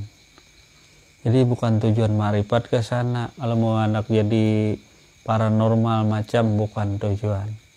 Tujuan ma'rifat adalah mengabdi taat kepada Allah. Jelas saja mungkin suatu saat ada nanti ketemu, belajar matikan dirimu sebelum engkau mati. Memang sebenarnya merasa diri bodoh, kau tidak tahu apa-apa. Nah, kalau sekarang kan belum tahu lagi rasanya. Makanya ilmu tuh rasa dulu. Rasa tahukah manis pahit? Nah, rasa. Nah, rasa kan belum meresap di diri. Setelah meresap, artinya engkau merasai manisnya gula, baru engkau tahu rasanya. Nah, kan bahasa nih, bahasa sederhana, artinya teorinya tahu, artinya rasanya seperti itu, cuma engkau belum merasa. Jadi merasa dulu, baru meresap. Setelah meresap ke batang tubuh, lalulah menjadi darah daging. Artinya makrifat tadi bukan hanya di mulut, tapi engkau rasai. Kau rasakan. Setelah engkau rasakan, meresap seluruh batang tubuh, tiada yang mewujud melainkan wujud Allah. La mawjudun ilallah. Itu kan teorinya, tiada yang mewujud kecuali hanyalah wujud Allah. Setelah mesra, meresaplah, kita rasakan seluruh batang tubuh, baik jasmani ataupun rohani, itu adalah dirinya Allah, itu adalah wujudnya Allah. Rasa di situ namanya meresaplah ke batang tubuh, ke bulu, kulit, darah, daging, urat, otak, tulang, sumsum, jasmani dan rohani, meresap seluruhnya, tidak lain daripada Allah. Setelah meresap lalu menjadi darah daging, lama kelamaan jadi darah daging. Setelah menjadi darah daging, darah daging lalu nanti terbawa sampai ke mati. Itulah makrifat. Jadi tanpa praktek, hampir-hampir percuma. Kalau kita bicara, hanya bicara mobil tanpa belajar nyetir, mobil tanpa tahu, jelas saja lah itulah. Jadi ya kalau hendak ilmunya Allah, keluarlah daripada batang tubuh, keluarlah daripada wujudnya Allah, engkau baru tahu ilmunya Allah yang begitu luas. Jadi bukan mustahil bagi arif billah tadi melihat catatan di lauh mahfuz, bukan mustahil. Dengan ilmunya Allah bukan mustahil engkau berjumpa dengan wali Allah, dengan siapapun, dengan para malaikat dan lain sebagainya, bukan mustahil lagi, karena ilmunya sudah ilmunya Allah. Karena yang bodoh tadi adalah sifatnya Muhammad. Kalau engkau dengar malam ini, mungkin engkau merasapi bahwa yang pandai, yang pintar itu adalah Allah, yang bodoh itu adalah dirinya Muhammad, bukannya dirimu, bukannya manusia. Sebenarnya dirimu ialah yang pandai, ialah yang bodoh daripada Muhammad. Kemudian lanjutkan sifat yang ke-10, itu adalah hayat, artinya hidup. Kehidupan Allah adalah abadi. Kalau kehidupan engkau abadikah, adakah? Hidup Allah, kehidupan Allah adalah abadi, hidup yang tidak pernah dan tidak akan pernah mati. Hidup yang tidak akan pernah dan tidak akan mati. Kalau Allah itu bisa mati, berarti sama dengan makhluk yang diciptakannya. Hal ini mustahil. Jadi sifat Allah itu tidak ada apa? Sifat Allah terbagi menjadi dua, itu sifat hidup dan sifat mati.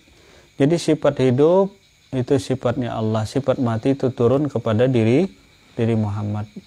Jadi jasmani yang mati, rohani yang hidup. Sedangkan manusia tidak mati juga tidak hidup.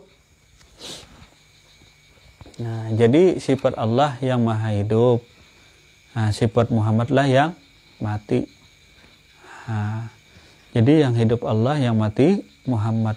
Sedangkan manusia tidak memiliki hidup, tidak memiliki mati. Kalau manusia ngaku mati berarti ada memiliki sifat. Sebenarnya sifat tidak ada memiliki sifat apa-apa. Karena sudah dijelaskan di awal tadi, manusia itu adalah kosong atau nol besar tadi. Nah, nol besar. Jadi sifat hidup adalah sifat Allah, sifat mati adalah sifat Muhammad. Nah, ya Pak Bek? Membalas si apa komen orang Pak Bek?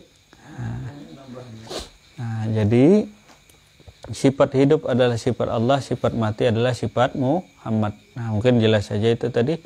Yang mati adalah Muhammad, yang hidup adalah Allah. Nampaklah jasmani dan rohani.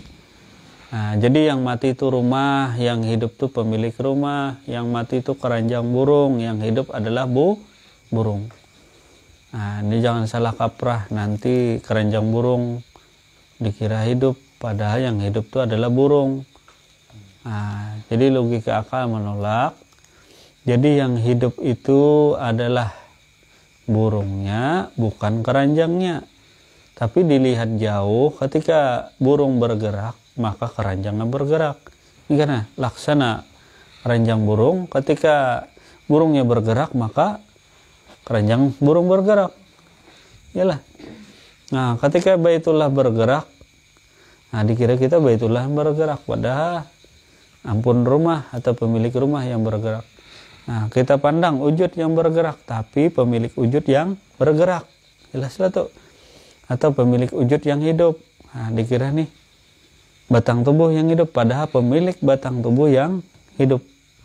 Taulah siapa orang? Ya aku tadi. Ya lebih. Nah, kada tahu aku, nah ya. Kada kau dicari aku tadi.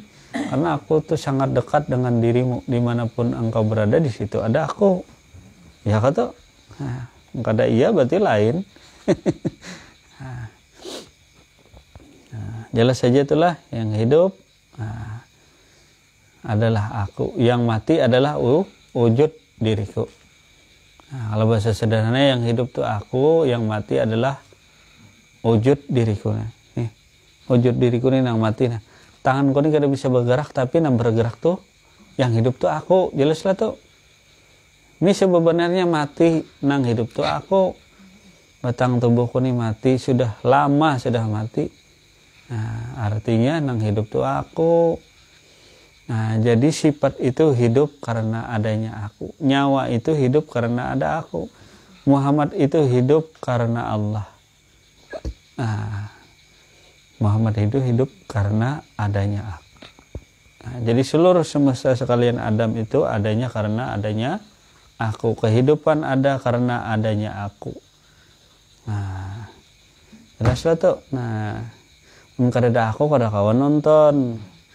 Kada ada aku, nah jangan tertinggal aku lah sembahyang, tertinggal aku kena. Nah, kada syah niatnya tuh. Nah, atau diganti orang saja aku sholat. Nah, saja orang lain sholat. Nah, tertinggal aku. Gila tuh. Nah, jadi akunya jangan ditinggal. Kemana engkau berjalan dibuat akunya. Kalau puasa, niatnya ada aku. Jangan berniat. Jangan akunya ditinggal. Nah, akunya jangan sampai ketinggal. Nah, apa emang musjani itu? Nah, ada aja kalau akunya, enggak ada aku mati engkau. Nah, enggak ada kau aja mati aku aja kalau. Nah, ujar orang Banjar, mun kadada aku mati nyawa. Nah, jelas lah tuh, mun kadada aku mati nyawa. Orang Banjar ngerti kalau lah, mun kadada, kalau tidak ada aku maka matilah nyawa. Nah, sebenarnya kalau tidak ada nyawa matilah batang tubuh. Tapi sebenarnya didalami lagi ke dalam, kalau tidak ada aku maka matilah nyawa. Nah, nonton ngerti kalau lah. Nah, kalau tidak ada aku mati nyawa. Kalau batang tubuh tanpa nyawa maka mati. Nah, tapi nyawa tanpa aku, nah, nyawa tuh tanpa aku, nah kada ada nyawa. Karena adanya nyawa itu karena adanya aku. Nah, adanya kehidupan karena adanya nyawa. Nah, nyawa itu apa? Kudrat, iradat, ilmu hayat sama basar kalam. Karena ini hanya sampai hidup sifatnya. Saja itulah. Nah, Masya Allah, mudah-mudahan lain di waktu bisa live lagi. Nah, karena kalau lagi live kita nonton di YouTube aja lagi, ibu-ibu, bapak-bapaknya nanti nonton di YouTube aja lagi. Nah, karena sinyalnya mungkin error kalau di sini lah. Nah, kenapa? Nah, karena ajar kawan-kawannya yang hadir yang di sana malas yang datang. Nah, musim corona kan ada alasan, mending di rumah nonton, bisa tidur, bisa berbaring. Nah, kalau tidur masyarakat ingat sama sekali. Nah, kalau di sini kan duduk, datang jauh. Kalau di rumah kan sambil ngopi bisa. Bukan itulah masalahnya. Nah, nanti bisa nonton di YouTube lah. Nah, nanti semuanya kita kupaskan. Nah, dari segala macam ma'rifat, baik tauhidul zat, tauhidul sifat, tauhidul asma, tauhidul af'al, semuanya nanti. Nah, kemudian kita lanjutkan sifat yang ke-11 adalah sama atau mendengar. Nah, pendengaran Allah amat nyata. Nah, jadi pendengaran Muhammad sangat terbatas. Nih pendengaran Muhammad atau tuli. Nah, terbatas atau tuli itu adalah sifat Muhammad. Jadi bukan telinga yang mendengar, tapi pemilik telinga, atau di dalam telinga yang mendengar, tidak lain, tidak bukan, itulah Allah. Jadi telinga ini alat pendengaran, bukan telinga yang mendengar. Tapi kalau alatnya rusak, otomatis, karena alatnya rusak, maka otomatis jahirnya, tapi rohaninya tetap mendengar. Nah, jadi diri rohani yang pendengarannya begitu luas, begitu tajam. Nah, kadang-kadang kau bingung kenapa Arif Billah tadi telinganya bisa mendengar berita yang di jauh sana, karena itu adalah pendengarannya Allah, pendengaran rohani. Pendengaran jasmani itu terbatas pendengarannya. Jadi sifat mendengar adalah sifat Allah, sifat ituli adalah sifat Muhammad. Sedangkan manusia tidak memiliki sifat tulika, sifat mendengarkah, tidak ada manusia. Kalau hendak jadi maling silahkan pilih salah satu sifat. Nah, keduanya menyakiti. Kalau jadi maling, ngaku mendengar maling, ngaku tuli ya maling. Nah, jadi keduanya kalau manusia ngaku ya maling. Jadi satu, jangan sifat 20 nanti dipelintir. Yang mendengar Allah, yang tuli manusia. Nah, apa itu bukan seperti itu makna mengenal diri. Arti mengenal diri tadi arif dan bijak menempatkan segala sesuatunya. Kalau engkau tidak ada apa-apa, jangan mengada-ngada. Nah, kalau engkau tidak mendengar, itulah sifatnya Muhammad. Kalau sifatnya mendengar adalah sifatnya Allah. Jangan lagi engkau menyatakan ada sedikit sifat di dirimu. Nah, itu adalah satu kesalahan, atau yang dipadahkan orang pada umumnya adalah suatu dosa. Nah, dosa itu adalah buah daripada kesalahan, ngaku punya sifat, walaupun sifat ngakunya sifat tuli, sifat lemah. Nah, sedikit lagi tanggung lebih lah. Karena minggu Dudi sambung lagi, jadi sifat 20 udah ada lagi nih minggu Dudi. Kemudian sifat yang ke-11 adalah sama, artinya mendengar. Pendengaran Allah amat nyata. Sudah tadilah sifat sama. Kemudian sifat basar, basar adalah melihat. Penglihatan Allah terang dan jelas. Tidak ada satupun yang tersembunyi dari penglihatannya meskipun ulat di dalam batu.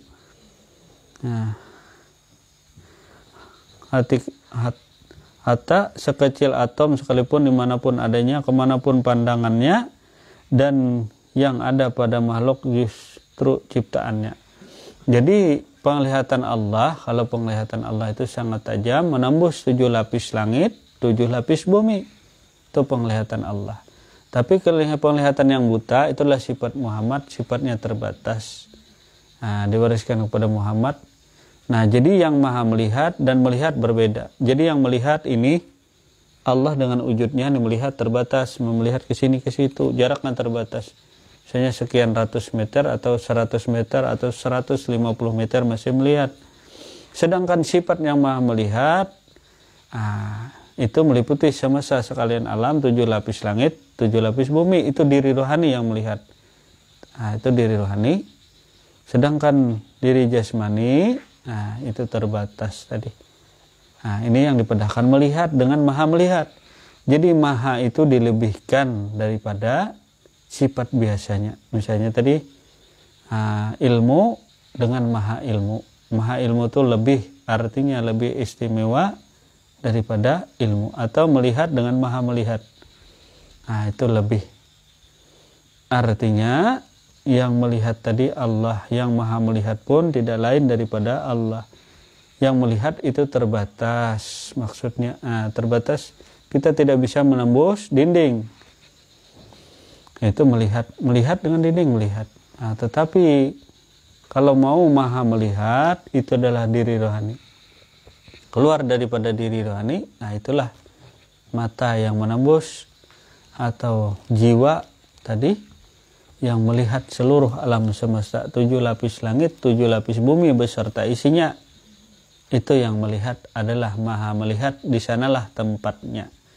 Kalau melihat aras kursi surga dan neraka, itulah maha melihat rumusnya. Kalau jahir melihat dinding pohon di belakang dinding pun kita tidak bisa. Jelas saja maha melihat dengan melihat ada perbedaan. Maha itu lebih melihat daripada melihat. Tapi perlu digarisbawahi, yang melihat adalah Allah, yang buta adalah Muhammad, dirimu tidak ada. Ya betul, ngantuk ada. Kalau ada ngantuk, itu cari gurunya, guru mungkin di daerah yang dekat di sana yang bisa membimbing tentang belajar sifat-sifat 20 ini kan teorinya, praktiknya belum. Jadi harus ada teori, harus ada praktiknya. Nanti ada dipraktikkan melihat dengan maha melihat. Sesuaikan makamnya tadi, melihat dengan maha melihat. Kemudian ada sifat Muhammad, sifat yang buta. Bagaimana si Salik ini matanya buta? Kalau di sini kan kita bicara teorinya, tapi karena prakteknya nanti si Salik ini matanya tidak bisa dibuka, tertutup semuanya, baik terbuka maupun tertutup, semuanya gelap, tidak ada yang dilihat satu sama sekalipun. Itulah diri Muhammad sebenarnya buta, karena bukan mata yang melihat, tapi di dalam mata yang melihat. Itulah sebenarnya tadi, bukan rumah yang melihat, tapi pemilik rumah. Kemudian dilanjutkan sifat yang ke-13 adalah kalam atau berkata-kata. Jadi yang maha berkata-kata sudah dijelaskan di awal tadi adalah Allah. Kalau bahasa kita sederhana, yang ngomong, yang bicara itu adalah Allah. Suara apapun yang keluar daripada wujudnya itu tidak lain daripada kalamnya atau kata-katanya. Jelaslah, kalam Allah itu keluar daripada wujudnya, keluar. Kalau bahasa kenabian, hadis Nabi itu terbit daripada dirinya Muhammad, baik geraknya kah maupun diamnya Muhammad, baik kata-katanya Muhammad, itu dinamakan hadis. Cuma ini perlu dipahami, ini bahasa orang marifat, jangan dibawa ke syariat, nanti bingung orang. Nah, gerak dan diam diri Muhammad itu dinamakan hadis. Baik Muhammad berkata, Muhammad berjalan, Muhammad berduduk, Muhammad berbaring, dan lain sebagainya. Apapun pekerjaan Muhammad, nah, itu yang dinamakan hadis. Muhammad diam kah? Muhammad bicara kah? Nah, tapi sebenarnya Muhammad tadi nyatalah dirinya, tiada lain yang berkata-kata daripada Allah. Hadis dan kalamullah itu satu jua pada hakikatnya. Hadis dan kalamullah atau firman Allah adalah tidak terpisahkan. Laksana jasmani dan rohani. Nah, tidak ada batasan antara hadis dan kalamullah. Begitu juga kaji diri tadi. Nah, ini soalnya kaji diri, kita ma'rifat itu mengaji kepada diri. Tiada yang berkata, tiada yang berkalam kecuali hanyalah Allah. Kalamullah. Nah, jangan engkau jangan engkau ragu-ragu lagi. Tiada yang berkalam, tiada yang berkata itu kecuali hanyalah Allah. Apapun bunyinya, a, i, u, kah. Nah, kalau orang Banjar dulu orang tua-tuanya ngajari a, i, u, a, i, u. Nah, belajar a, i, u. Nah, apa yang keluar daripada wujudnya Allah itulah kalamnya. Apapun bunyinya. Nah, apa bunyinya? Nah, apapun yang keluar itulah bunyi. Nah, jadi yang bisu adalah Muhammad. Jadi Muhammad tidak bisa berkata-kata, tidak ada bersuara dan lain sebagainya. Muhammad menyatakan dirinya wala qadirun wala sami'un wala basirun wala mutakalimun. Artinya Muhammad tidak berkata-kata, atau bahasa kasarnya Muhammad adalah bisu. Nah, jangan kita ngaku lagi sudah tahu Muhammad bisu, ngaku-ngaku pulang. Banjar lagi bulik lah. Nah, jadi Muhammad itu adalah yang bisu, yang berkata-kata adalah Allah. Nah, jadi yang berkata-kata Allah, yang bisu adalah Muhammad. Manusia tadi adalah penuh kekosongan atau nol tadi, nol besar. Nah, kemudian sifat nangka selanjutnya, nah itu yang maha tadi, qadirun, muridun, alimun, hayun, samiun, basirun, mutakalimun. Nah, itu sudah ya tadi diuraikan. Nah, kira-kira salah dan hilaf mohon maaf yang sebesar-besarnya, bukan maksud menggurui dan lain sebagainya. Sudah jelas tadi siapa yang berkalam? Nah, tolong yang nonton, yang hadir, siapa yang berkalam? Bagi yang sudah mengenalkan dirinya, siapa yang berkalam? Siapakah yang patut sombong? Siapakah yang patut ngaku bodoh? Siapakah yang patut ngakunya tuli, bisu dan lain sebagainya? Adakah patut dirimu? Baik sifat yang melihat ataupun bodoh dan lain sebagainya, adakah patut engkau akui? Adakah milikmu? Kalau engkau ada milikmu, tolong ciri kapan engkau bawa, dari mana engkau bikin. Nah, wujudmu aja engkau kada bikin, apalagi kata-katamu. Jadi tidak ada pernah manusia yang bisa membikin kata-kata atau kalam tadi kecuali atas izin dan kehendak Allah. Nah, semuanya berasal dari Allah, dan untuk Allah, dan akan kembali kepada Allah. Sekiranya cukup sampai di sini. Salah dan hilaf mohon maaf yang sebesar-besarnya kalau ada salah hilaf. Wabillahi taufiq wa hidayah. Wassalamualaikum warahmatullahi wabarakatuh. Sadaqallah.